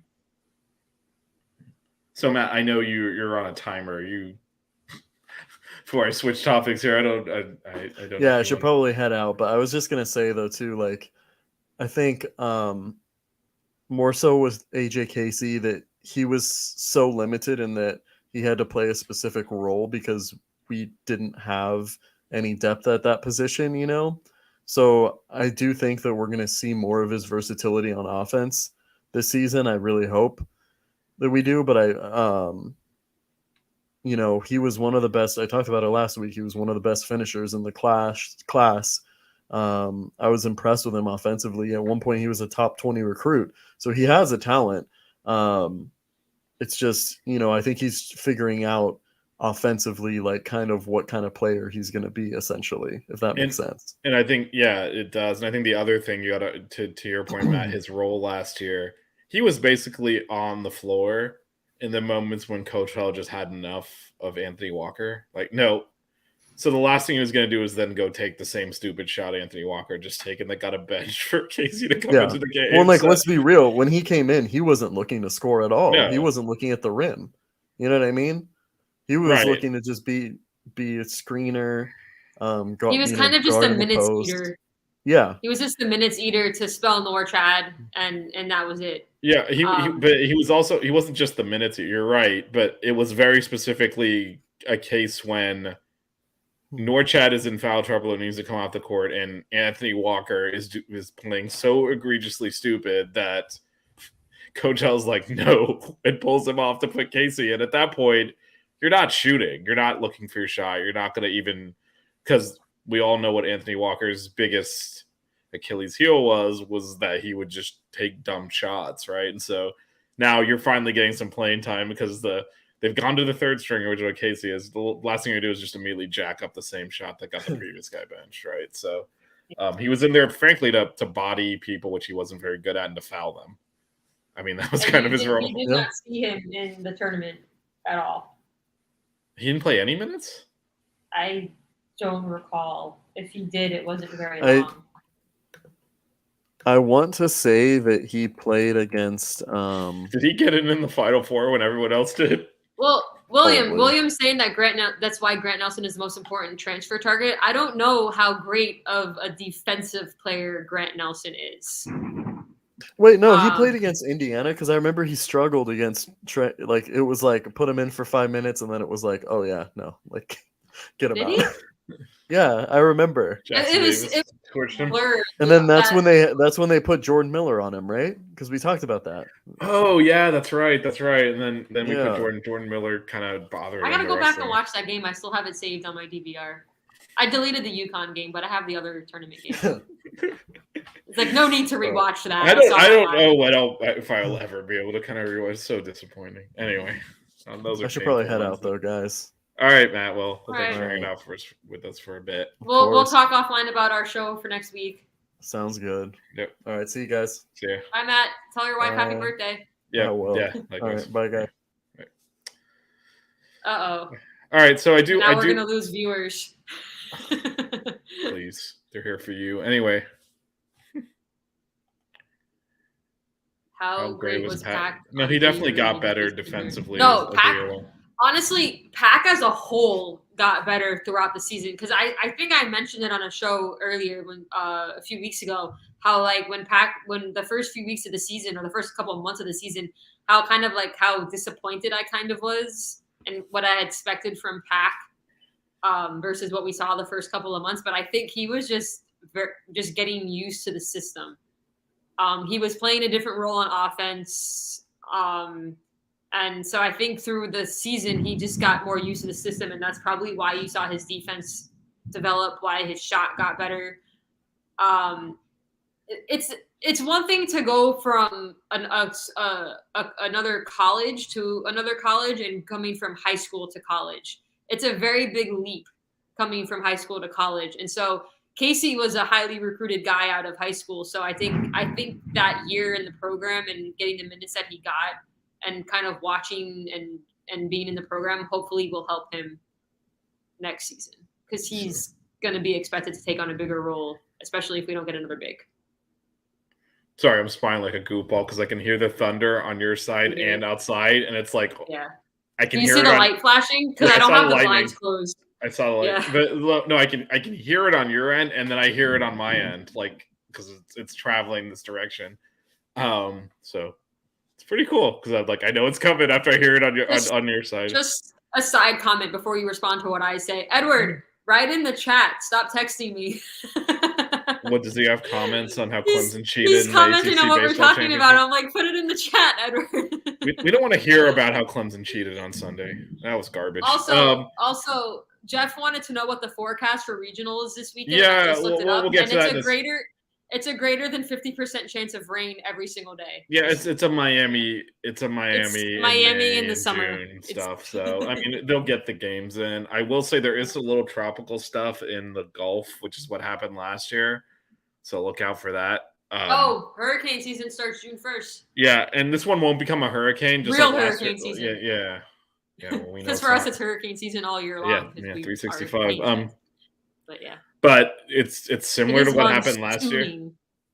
Like, See, I don't even know if it's monsooning. Oh no, it has started here. Oh yeah. well, the sound here is exaggerated because I hear it hitting off of the balcony railing. Yeah. So it's more exaggerated because it just pings off of it. Anyway, yeah, it is pouring here too. Yeah. Shockingly, since I'm like a Let's couple play miles at from you. Marlins Park. That would be amazing. No. But the Marlins are in season, so. But it's also, hard. no. We earned that home field. I want to play on our home field. What are we talking about? That's true. That's true. But I mean, Marlins has the dome. I They don't can care. close the roof. Let them sit through a rain delay. This is Miami. But this time of year. I did learn you can bring an umbrella, so I'm probably gonna bring an umbrella. Yeah. One for the rain and also for the shade. Oh yes, you're. Hopefully we keep winning, so these games are at night. They would be at 6 p.m. over the weekend, so it wouldn't be too. Do bad. the games start Friday or are our Friday. first games Friday or Saturday? Friday at 7 is our first game. Okay. So Texas and like I said Louisiana play So, at. like I said at the beginning, me, Vish, and Jazz will all be at regionals, except I will not be there Friday night, unfortunately, because I picked up an extra shift. You know what I 2 realized months you ago. could do though, is the first game Texas Louisiana starts at 2. Your shift doesn't start till after that. You could definitely go and grab a milkshake. It's my other job. It's my other job. So that my shift on Friday, because it's my per diem. So my shift that Friday didn't even start till 6. So I could literally go enter the stadium, go get a milkshake, and then go to work. I mean, they made us buy the whole session, so you have a ticket for it. You might as well. Right? I could just be Go like, get a "Hey, milkshake. Vish, I'm gonna drive by. Can you just come like drop me a milkshake at the gate?" And I mean, that would be funny. So the funny thing is, I'm actually working during that first game, so I can't go until our game anyway. But you could actually go during the first game and get a milkshake before your shift. Yeah, the whole idea of sitting out in the sun before a shift is not the best of Who ideas. said anything about sitting outside? You don't have to enter the playing area. No, but if I want to watch the first game, I could. But I wouldn't. I don't even know if I would go, even if my per diem job is 10 times more exhausting than my regular job. So I'm going to sleep in and then go to my job. So don't text you at 9 a.m. or something. The game versus Wake was played in the mud. We can take it. Miami played so well on defense in wet conditions. That's true. But there's actually a whole baseball show on this network. So I don't know how much actually tomorrow night, Jazz and I will be breaking down the whole regional. So tune into that.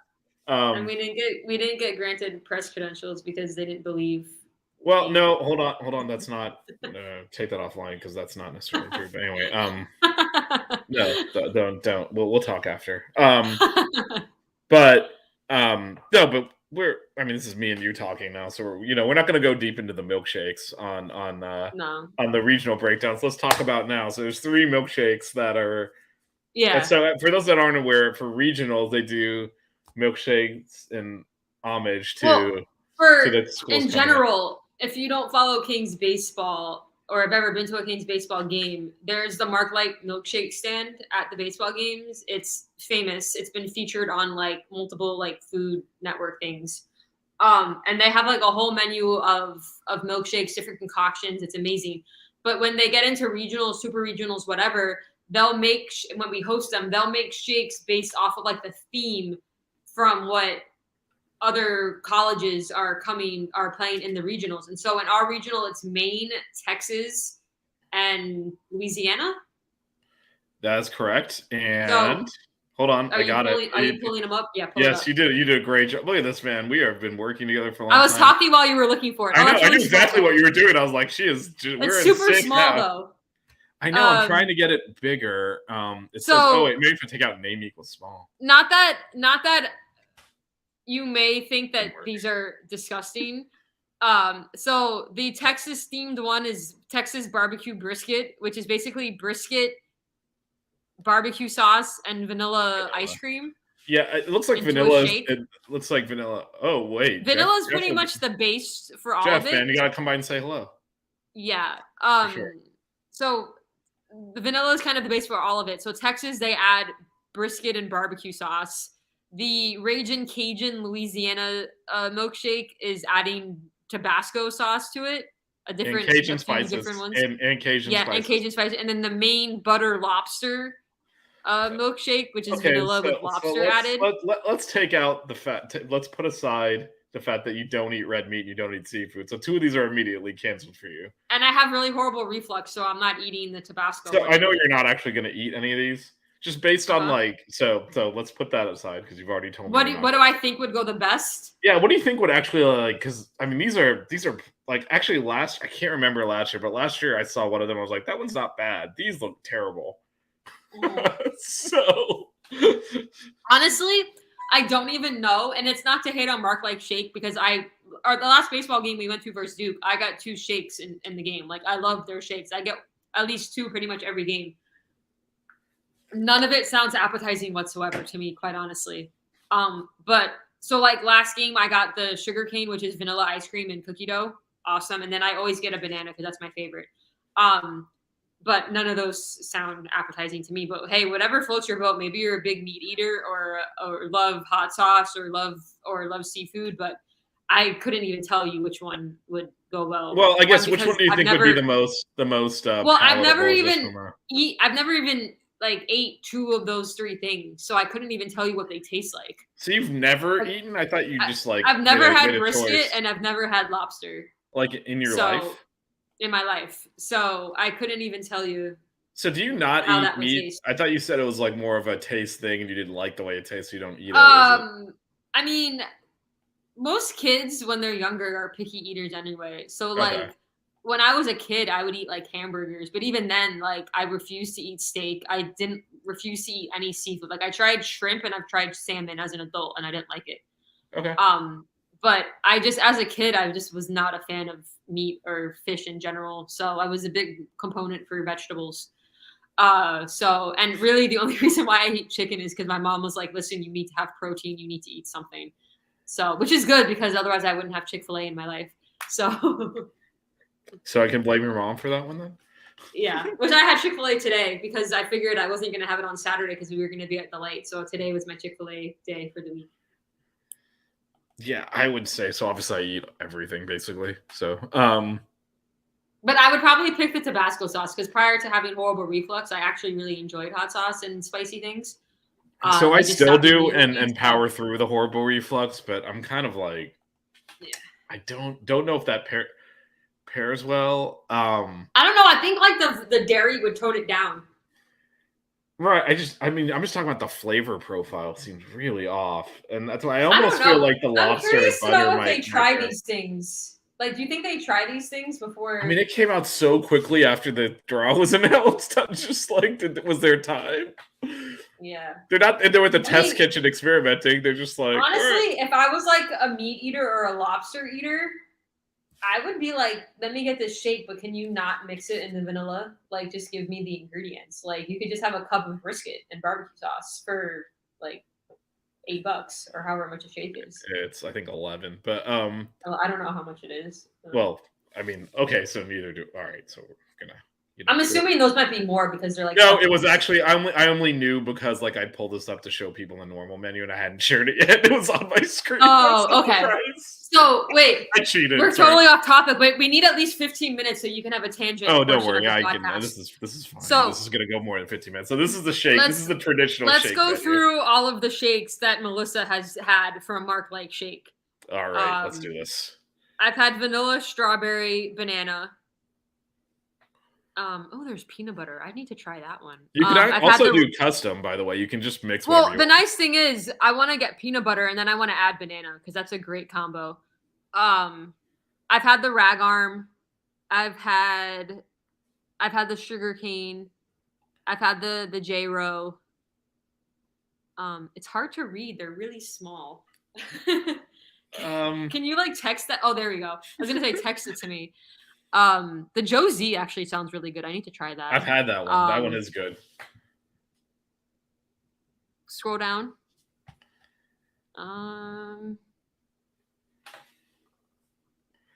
I actually don't count animal style as a separate shake because adding a banana to yeah, a because you shake, just add banana to it. yeah. I mean, I've had banana, so technically I've done that. Scroll down more. I think that's okay. And these are the super shakes, Yeah. which, by the way, look, we need a rename. Yeah. Well, no, the menu at Mark Light had the turnover chain crossed out, so I don't know that they have that one anymore. I have tried that one. I didn't get it, but my friend got it once, and I tried it. Yeah, I don't. We can't use that anymore. I will say I was gonna try the apple pie when we went, but instead I tried the sugar cane because that could chocolate be chip cookie dough amazing. is like my favorite ice cream. The problem is I'm a creature of habit. So a lot of times I go and I'm like, oh, I'm gonna try a new one. But like banana is one of my favorite flavors, so I always end up getting that. Although if you wait too long till the end of the game, sometimes they run out, which is why I've been forced to try other ones. The J-Ro is good, Jeff. That's what Jazz got, I believe. Yeah, I've had the J-Ro, the Josie, the Rag Arm, the 3, the Wizard. I don't get anything that's a chocolate shake based because it's just too sweet. It's a lot of chocolate, yeah. Yeah. I do need to try the peanut butter and add banana. So you're a peanut butter fan? I love peanut butter. I'm a big banana fan also obviously. I don't know if anyone in the chat is from like the North Carolina area. I don't know what other states have it, but there's a fast food restaurant chain in North Carolina called Cookout. It's all over the Southeast. Is it? I don't. They don't have it in Florida, but their milkshakes are so good, and I always get their peanut butter banana milkshake. And my favorite thing about it is at the end, there's pieces of banana and peanut butter like stuck to the bottom of the cup that you scrape out at the end. It's the best part. I like how they have the 8 laterals. Never forget that I missed that. Anyway, watch the whole game other than the ladder race. Flipping out.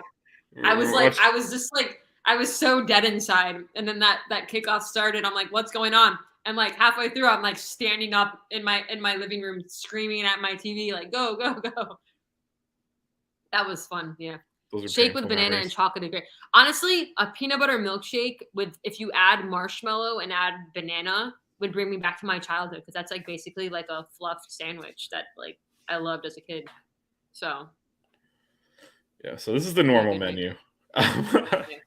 Which is, but if you're in the South Florida area or thought about coming to Miami for regionals, besides watching, Miami kick butt, the milkshake stand is amazing. And more importantly, we'll be there. So yeah, if you want to meet me or Vish or Jazz, Saturday and Sunday, all 3 of us will be there. Friday night, just Vish and Jazz. So yeah.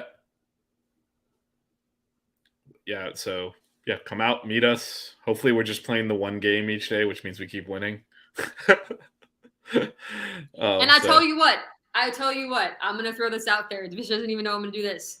The first person that comes up to us and says, hey, I watched your show Buckets, I will personally buy you any milkshake you want.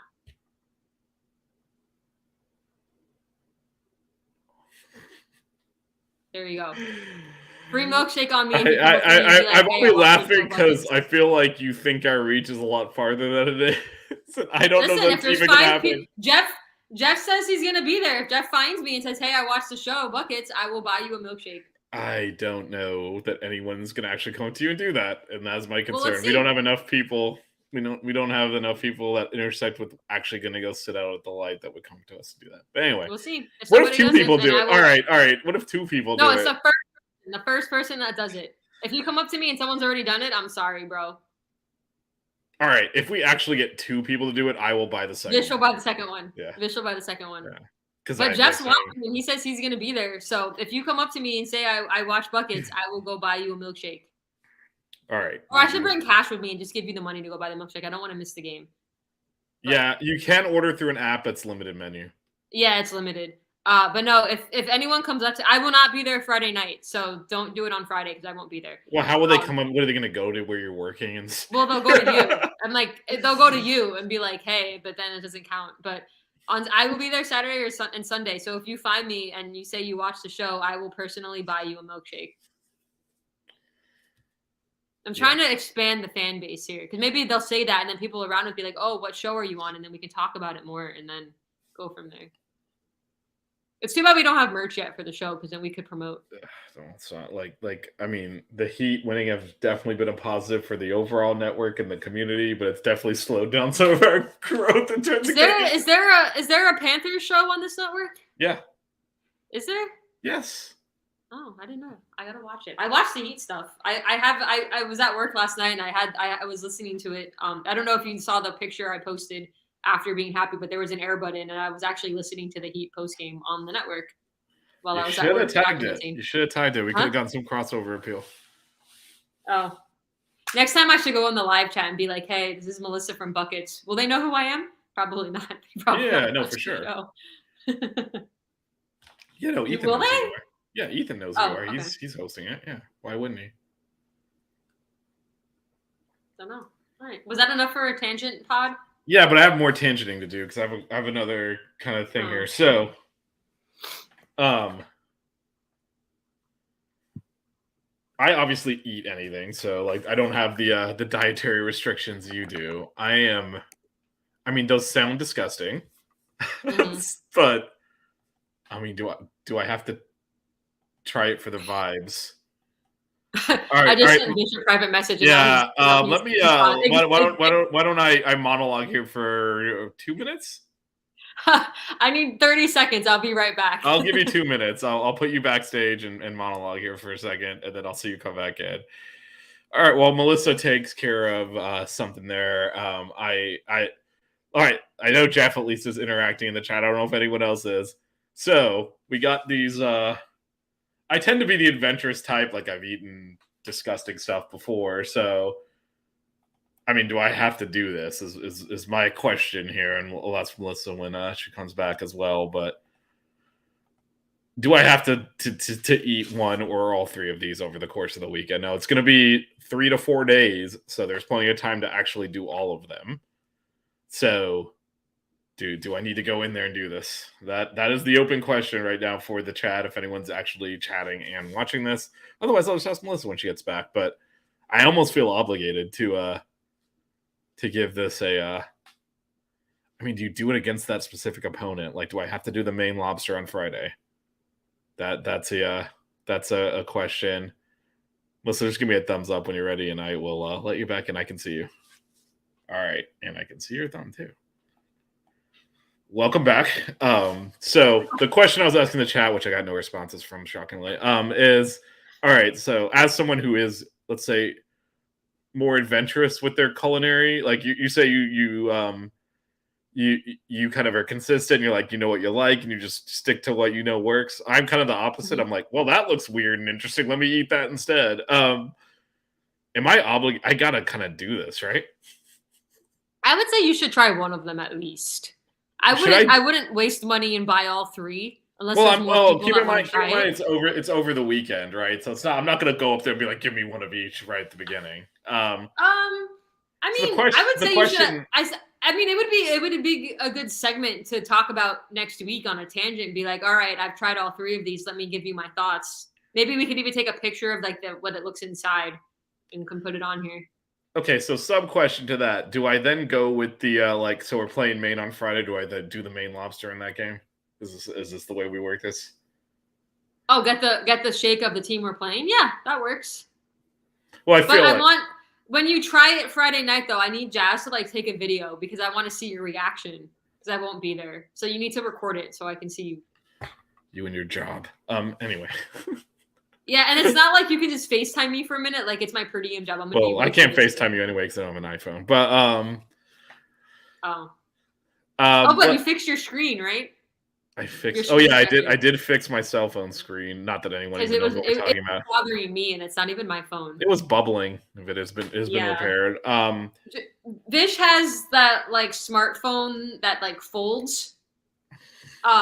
And so the screen protector on it, I guess after so many times bending, started bubbling up, and it was it was annoying me. And I'm not. So the bubbles are gone. The buckets remains. Oh wait, but show your lovely screensaver. Look. Oh yeah, there it was. Rematch.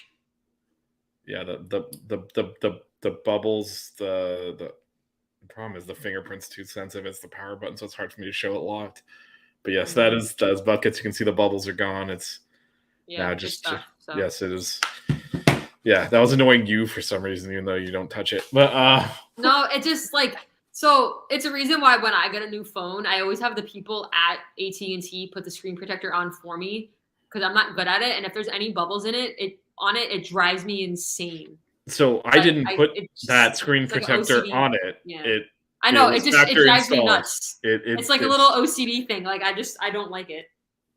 The folding caused the bubbles. All right, I might do the lobster one on Friday and see how it goes from there. We might not actually play all 3 teams because you don't necessarily play. Well, if we keep winning, well, or if we don't win too, right? You don't necessarily play all 3 of the other teams. So I might not get to all 3 if I do the opponent thing, but maybe I'll. I mean, I've had pig ear and stuff before. I don't see how this is any worse. I will say, last I saw on Twitter a couple hours ago, tickets were very limited as far as tickets being left for regionals. They're not. So if you're thinking about going, figure it out sooner or later because it doesn't look like there'll be tickets available much longer. Yeah, there's limited tickets available at this point. So yeah, definitely, and they are only selling all session passes, just so you're aware. So you do kind of buy the whole weekend, which I can't tell you pricing because Vish bought my ticket and he won't let me pay for it. No comment. I gotta Venmo you some cash because I told you I'd buy you milkshakes. Yeah, which you can do on Saturday and Sunday. What are we talking about? Oh, I'll buy you the brisket one. All right. You can't even try it though because like you won't eat it. Brisket. No, I won't try them. If it was something that I would eat on the regular, I would try. But you know what? If I get the Tabasco one, maybe you can take a sip of that. That won't cause you reflux. Just one.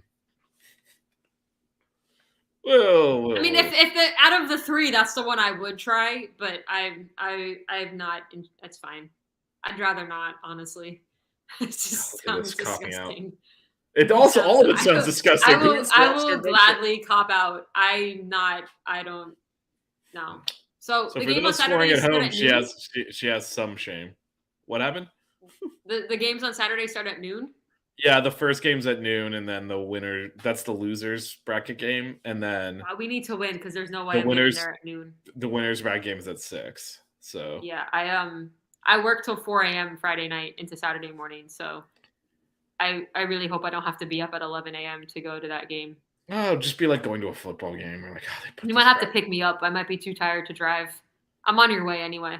Yeah, no, I can actually pick you up. I will have a car this time. You had to deal with my road rage last time.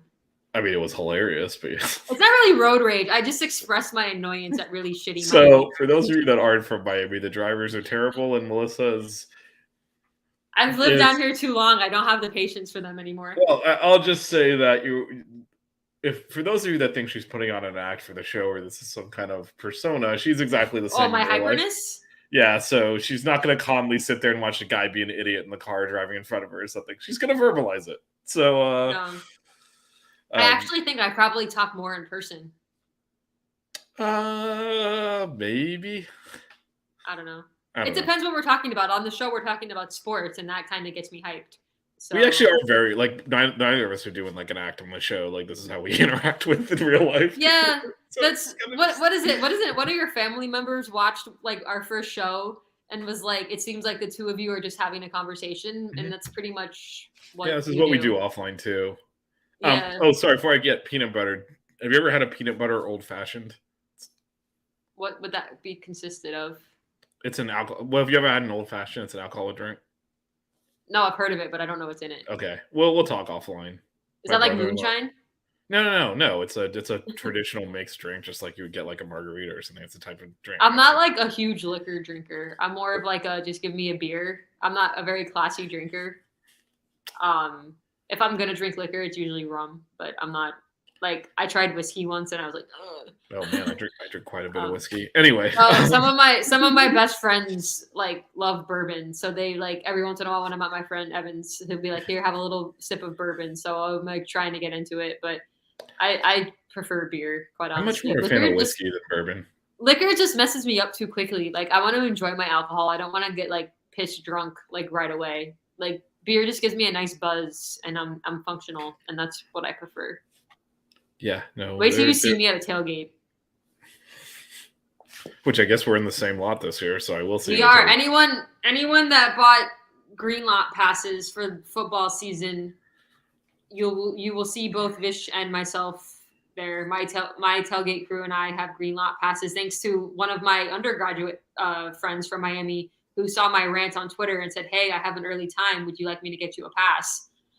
So he got it for me, so I was very happy. And Vish happened to be in green also, so we will both be there. Vish can join in on our cornhole shenanigans. Cornhole got very competitive this season within my tailgate. Very competitive. So my tailgate consists of me, my best friend Evan, our friend Eric, and Ryan, who's from South Carolina. Who me and Ryan are the only ones who bought season tickets. We both bought 2 seats, and then Eric and Evan just mooch. But Evan's my bestie, so he gets first dibs on any extra ticket that I have. So when Ryan came down for the FSU game, we tailgated for a good 4 hours, and we actually played a bit after the fact because we left the game early because it was a massacre before it started pouring. And we played 7 games of cornhole. And it was me and Ryan versus Evan and Eric, and me and Ryan won 5-2. And since that time, there's been some trash talk. Evan and Eric blame it on the fact that the black bean bags are better than the gray green bean bags. But I just say it's because we're better. So the revenge tour will happen this season. We'll see what happens. Okay. If anyone wants to get in the cornhole shenanigans, you're welcome to come join us. I don't even think I'm that good at cornhole, but Ryan is very, very good.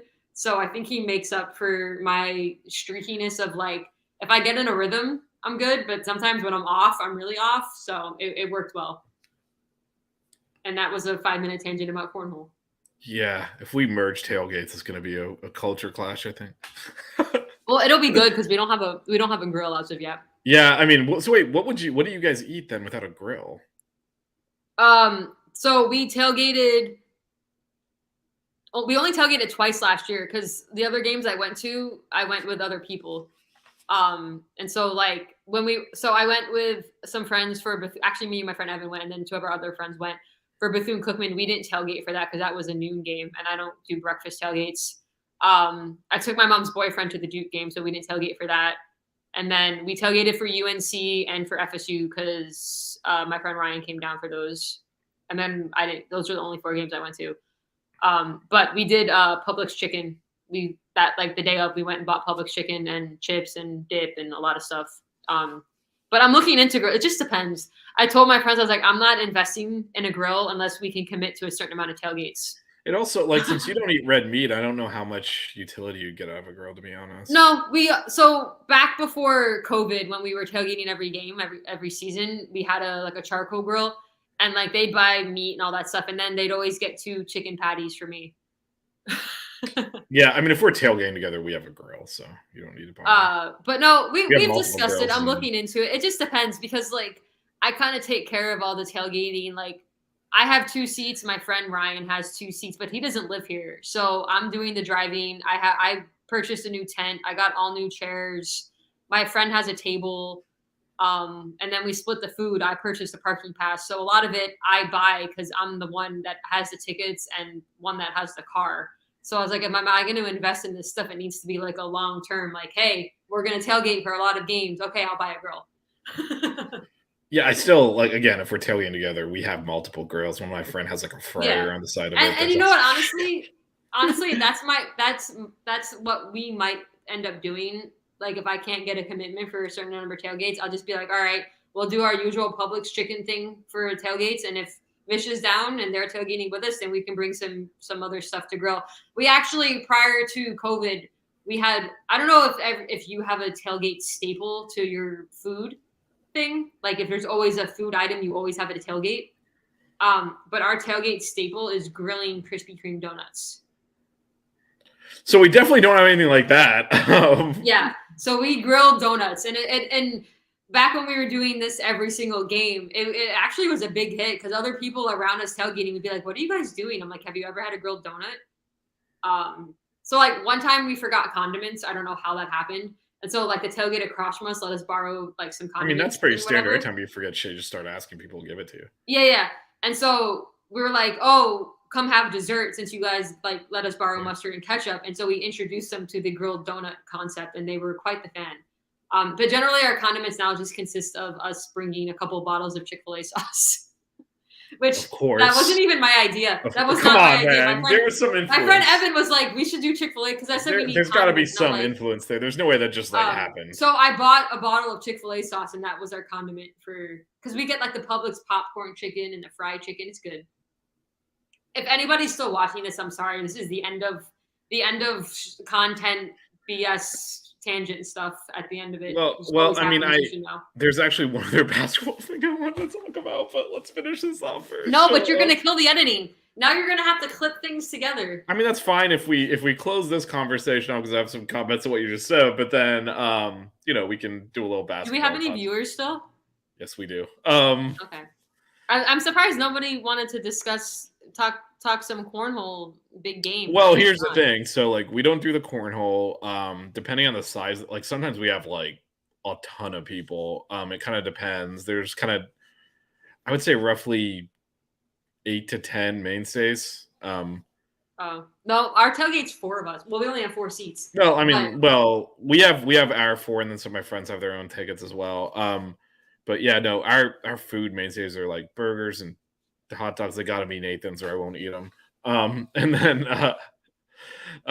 which I know is nothing that you eat. But then, for some of the bigger stuff, we'll like, one of my friends has like a fryer attached to his grill, so we'll fry stuff. Fry a donut. Well, I mean, I think I'm definitely going to. By the way, there's a Krispy Kreme like right near us here, so I might pick some up on the way to one of these games and get them fresh made. So what happens is we just go to Publix usually the day of, because we don't do tailgates. If it's a noon game, we just go to the game. So it gives us time. We just buy the packaged Krispy Kreme from Publix. So if you got like, I think we can get fresh. That would be pretty sick. No, our tailgate tables is that, and like for me, Cheetos Puffs is a mainstay for any sporting event. Like you gotta have Cheetos Puffs. Cheeto Puffs. I'm trying to figure out. We always have like a tray of cookies. We get one of those fruit and cheese platters from Publix. We're not even. See, there's only 4 of us, so we don't bring a ton of food because like we get like the chicken. We usually get chips and dip. I always get Cheetos Puffs. And what's the alcohol situation? By the way, we could totally have this conversation offline. But honestly, we usually. So I bought a new cooler for this year. Before that, we were using like smaller coolers, but I bought like a bigger cooler, which is nice because it basically fits everything in it. I say 99.9% of the time it's just beer. I think one of them bought like a bottle of bourbon or something to one of our tailgates, but we generally just do beer, and we hoard Sam Adams Oktoberfest because that's like our favorites, and save them because it goes out of season so quickly. And so like we kind of live off those for a lot of the time. And then my friends Evan and Eric are always bringing like random beers I've never heard of so we can try new stuff. But we usually just stick to beer. In 2017, when we had that really big run up until we lost the pit and all that, whatever, we were doing theme tailgates. So our Notre Dame tailgate, we did taco tailgate, and it was probably the most successful tailgate. We had people coming from everywhere. Because like my friend was like making like double strong margaritas. One of my other friends who was tailgating with us at the time had a big grill, so we were making like steak or like or was it steak? I don't know, and chicken like strips to make tacos. And we had like pita, and like we had like a whole taco bar set up. The people tailgating next to us actually had TV set up, so we were like giving them alcohol and food, and we were like watching TV like football with them and stuff. It was like the most. To date, it's probably our best tailgate ever. And then we won, so then it was just that's still like a fever dream. That game.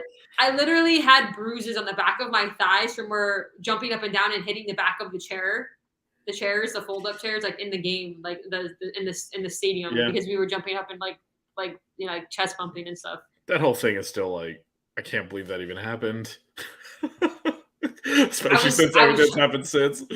Honestly, like. I was just hoping to try and pull out a close game, and never in a million years I think we were going to pull it. When Bandy picked that off, I like didn't even react. I just like lifted my arms up, and I'm like, I cannot believe this is the real life. Yeah, no, I honestly, like every time we lose a football game since then, I pull it back up on YouTube and watch that game because it makes me happy. It's the last time I can remember watching a Miami football game and just being like euphoric. The 2020 game when we beat down FSU was really fun. But that game is nowhere on YouTube. I can't find it. The 2018 one where we had that big comeback was The comeback. I was in the stands for that game. yeah, so was I. I remember just being a complete wreck at halftime, being like, "This is horrible," but I never leave games early, so I'm going to stick it out. And then when we got that first turnover and then we scored, I was like, "All right, we have a chance." And then we got the second turnover and scored again, and I'm like, "Holy shit, we're going to win this game!" And we hadn't even taken the lead yet, but I'm like, "No, we got this." Yeah, no, my brother-in-law ended up literally tossing an FSU fan down like 20 rows in that game. But anyway. Seriously? Yeah, it wasn't his. Okay, so, all right, tangent to the tangent. But so this guy, I'm like, shockingly, I know the one of the more responsible fans. So we ended up going with Why the would bigger. that be shocking? Well, I don't know.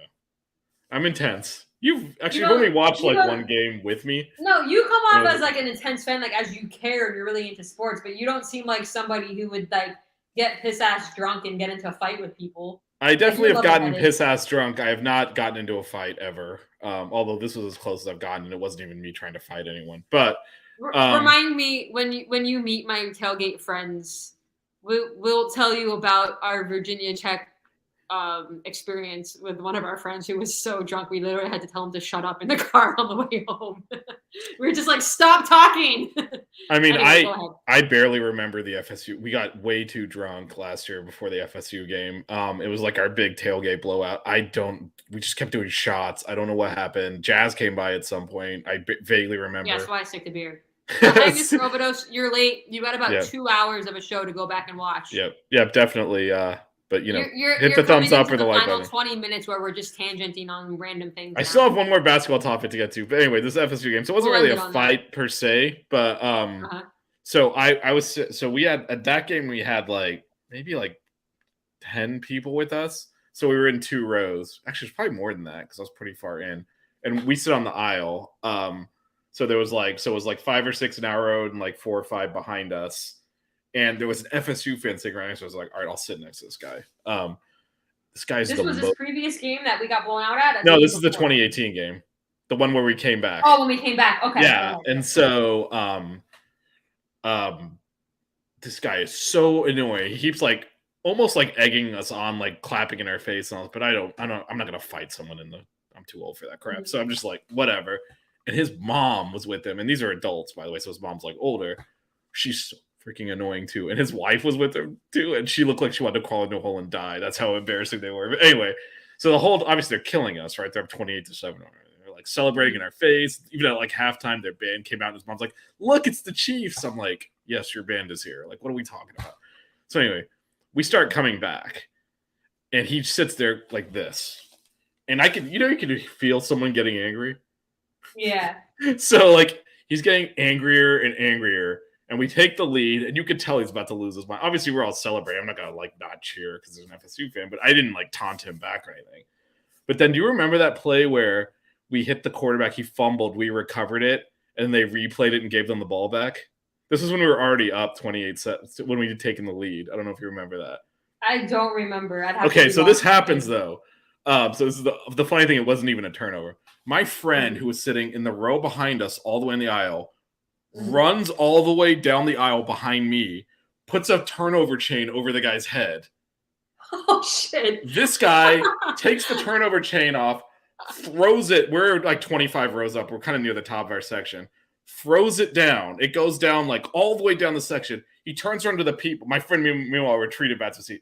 Turns around to the people that weren't with us behind him and starts trying to fight them. So I'm like, no, it was not their fault. Stop it. I'm trying to like get in the middle. And then meanwhile, my sister, who was at this point like 8 months pregnant with my niece, is sitting next to me. So my brother was like switched places with me. And I hear him out of the corner of my ear saying, "This is the line. If this guy crosses that line, he's going to go." My brother-in-law's a big dude. You'll beat him at our tailgates. But anyway, so I'm trying to separate these two because now the Miami fans behind him, because this guy's been annoying the entire section the whole time. So these are fans that didn't even put the turnover chain on. No, but they don't even care because they're probably wanting to fight him the whole game anyway because he was that annoying. Yeah. So like, this is their excuse. So I try to get in the middle. They all like collapse under me. I end up in a pile like of humanity on top of me. I get up, I look down. This guy is like literally several rows down. And I try, I was like, what? How did he end up down there? My brother's like, I told him not to cross that line. And he had just like tossed him.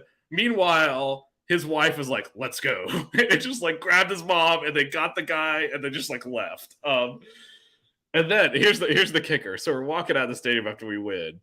And I look at my friend who did the turnover. First of all, I was like, you caused that, right? Like, what are you doing? But then Did he get his turnover chain back? He got it back. They passed it all. I didn't actually see him. I was like, I see him wearing it. I'm like, how the hell did you get that back? He's like, it was such a good community feel in that game. They passed it all the way back up to us. Who is this friend? What's his name? So I don't think he goes to games with us anymore. He used to be my sister's coworker, and he's retired since then. But shout out to Donovan.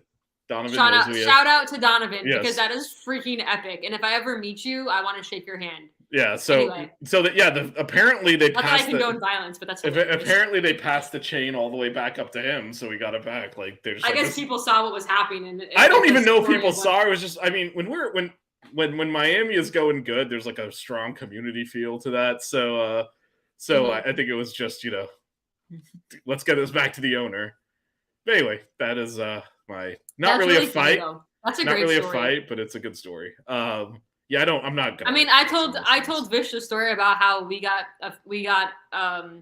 two guys kicked out of the Miami LSU game in Dallas. So when I'm not going to tell what actually happened, but I will say you see on the signs where it says, "Oh, text this to this number if it's like an unruly fan." That actually works. Because we had to do that, unfortunately, during the Miami LSU game, and actually got people kicked out. So it does actually work, guys. So don't be afraid to use that if something is going wrong in your section. And I will say it was really unfortunate and made Miami fans look really bad when they're saying racist remarks because we were with two guys that were LSU fans. So. And two guys that look like me. Don't get piss ass drunk at games and become a-holes because then it gives the Miami fan base a bad rep. So don't do that. But that number to text for unruly fans, it worked at AT&T Stadium. So there we go. Yeah, lesson learned. That actually goes somewhere. It does work. Yeah. So just closing off the tailgate discussion. So we do. I have a whole crate of liquor. So like we get this big thing. We bring plenty of ice. So you can ice your drink. We got mixers. But then we also do beer. Well, you can share your liquor. We'll share our beer. We have to plan it. Because if we're going to tailgate near each other, we should try and get there around the same time. I know like the green lot's the only one that's not directed.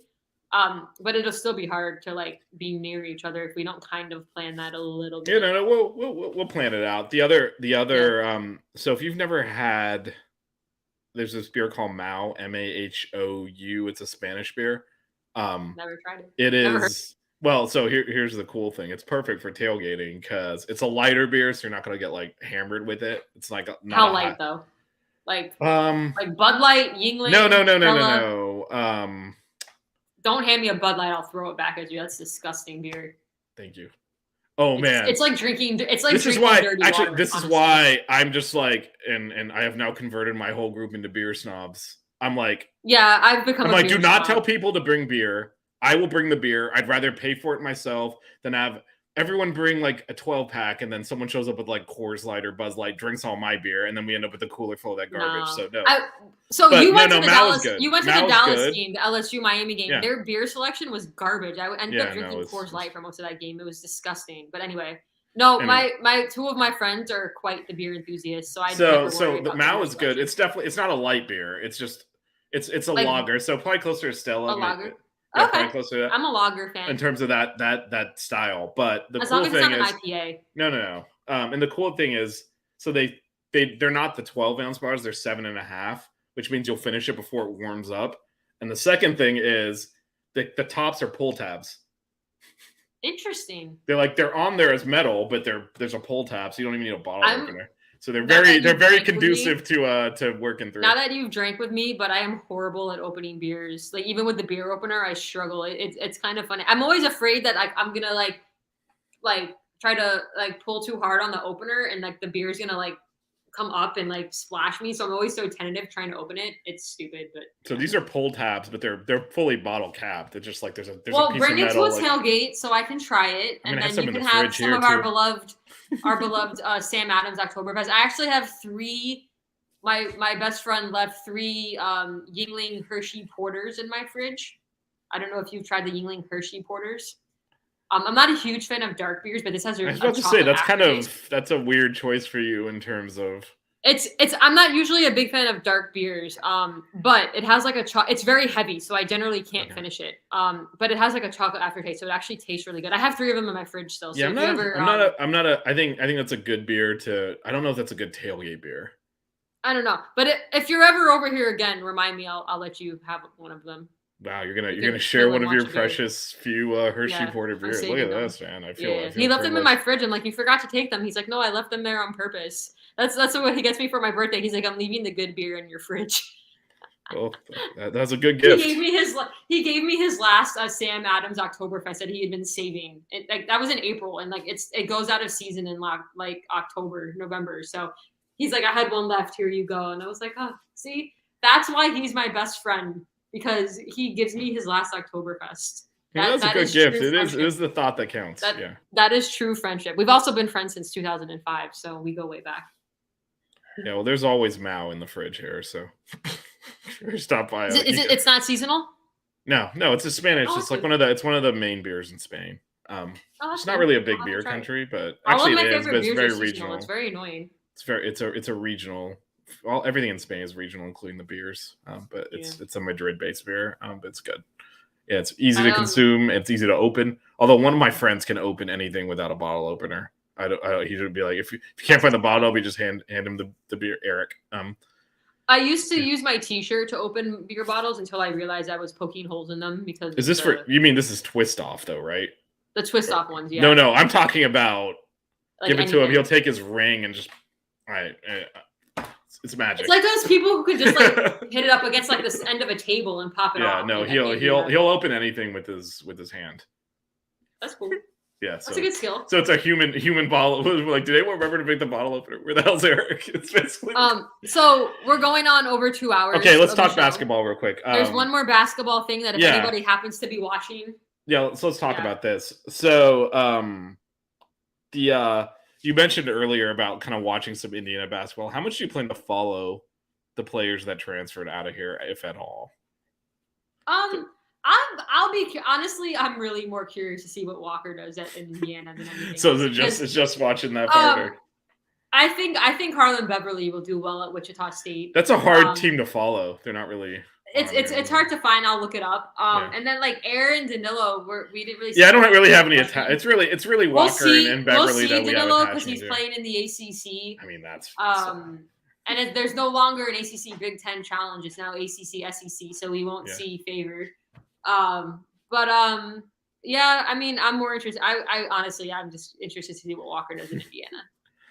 Do you think he'll start over there? I mean, I can't. I don't know a lot about their team and who's staying and who's leaving, so we'll see what happens. Every time he shoots a 3, I'll just laugh, though. I mean, watch him not shoot them over there. I'll watch him make them. There's no way. I'm sorry. There's no way. There's no way that's happening. Right? There's no way he's going to all of a sudden start making threes. Yeah, I don't know. I'm going to show off the shirt one more time. Our unofficial sponsor, Caneswear. You guys, Caneswear is moving to a bigger store. Did you hear this? Yes. I was in there the other week and they told me it's going to be in the same shopping center, but it's going to be down by the Panera. It's the store is bigger, so they're going to have. I don't know when they're moving, but it's kind of exciting. Yeah, I heard that they were moving when you told me already. Yeah, I forgot if I told you or not. I'm just very excited to see more. Tell me everything at this point, but Yeah. Well, anything Canes related or anything sports related. I mean, I actually tend to off-topic introduce stuff to you more than the other way around. But anyway, it's more fun when you start venting about your family or about work. Yeah, my family that listens to this. Good shout on that. But I will say, all your little self-reflection. I'm used to living alone and not dealing with people anymore, and just even normal stuff that would never upset people. I find myself why is this upsetting me? Because I never have to even talk to people and care about what they think, and all of a sudden you're living in a house with people for the last couple of weeks. It's been a little eye-opening.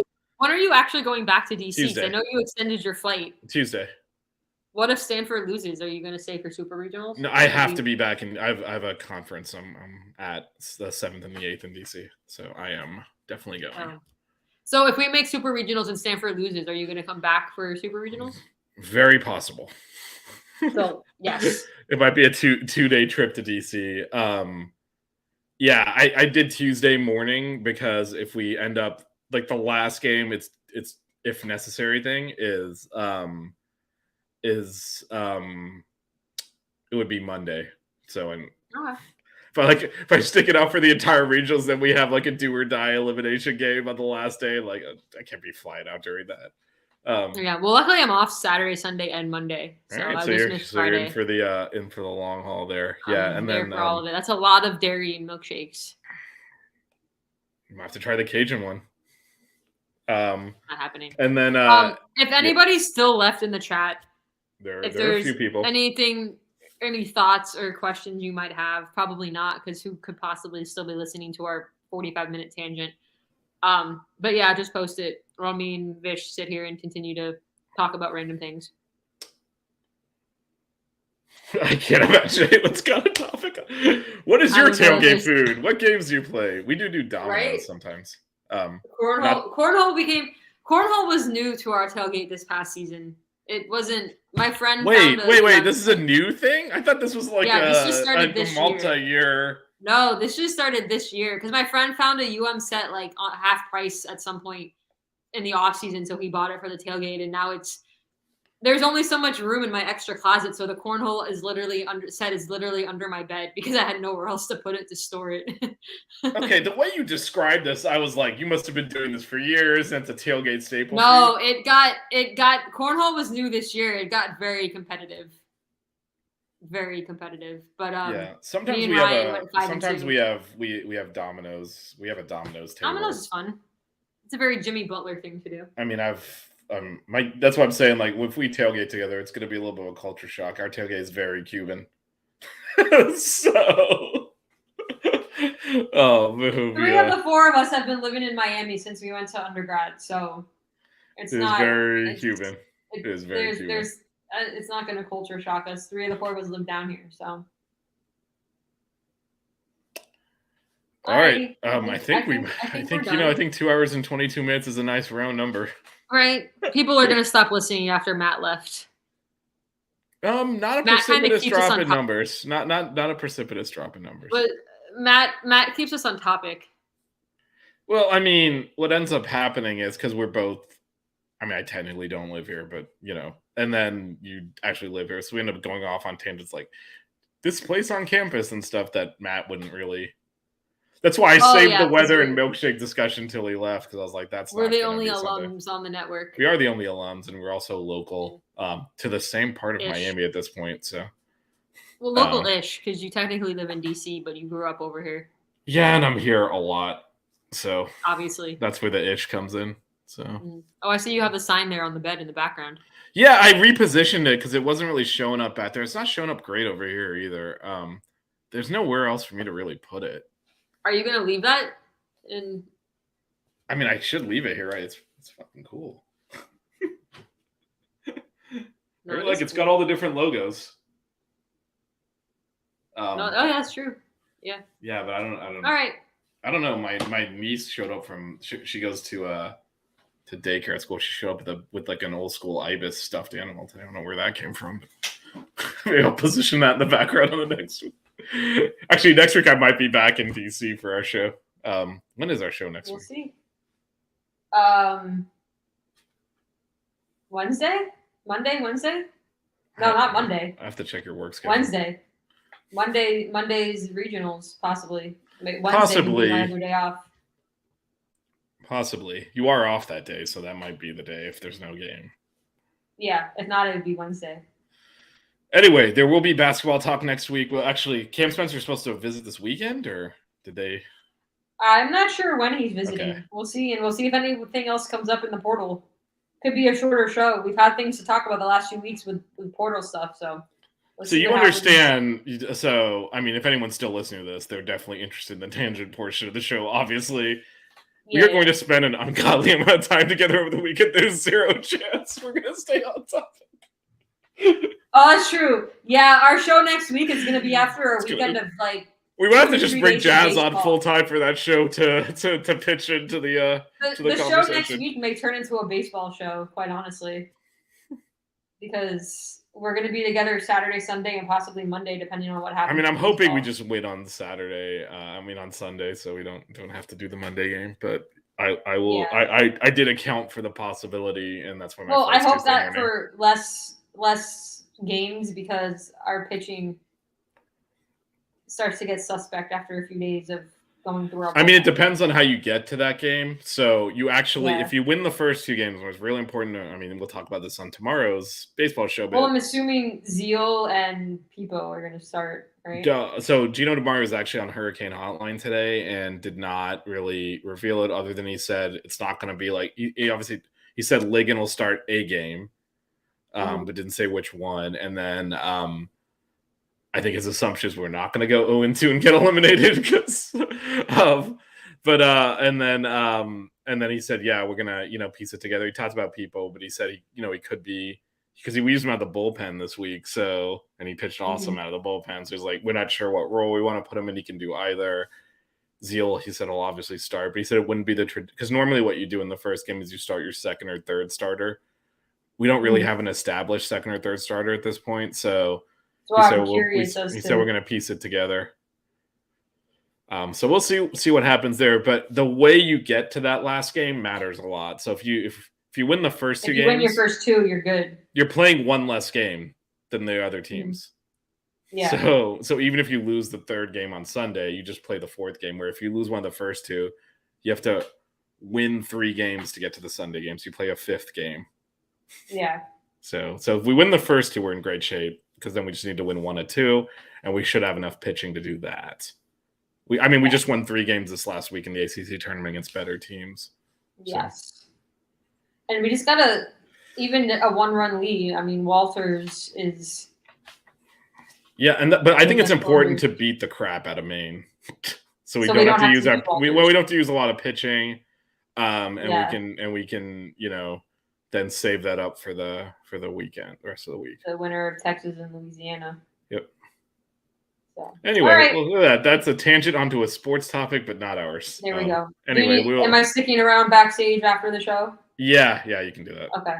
Is that a usual thing for us? Because I think once I clicked off and I didn't know, but it's fine. All right. It's not a usual thing. It's not. You can do whatever you want, but yeah, I have no idea. Talk to you a little bit thanks for if you're still here and 2.5 hours in, we appreciate you. For those that have already left because we stopped talking about basketball over an hour ago, we still appreciate you. And remember, if you see me at Mark Light on Saturday or Sunday and tell me you watched the Bucket Show and you're the first one, I will buy you any milkshake that you want. So there's that. But if not, anything else, Vish? No, I think we've got the universe covered at this point. Go Heat and Panthers. All right. Well, we'll see you next week with maybe Monday if there's no Canes baseball game. Otherwise, probably later. And if not, Wednesday. Yep. All right. Peace out, y'all. Don't cry. Keep it chill. Wear good socks.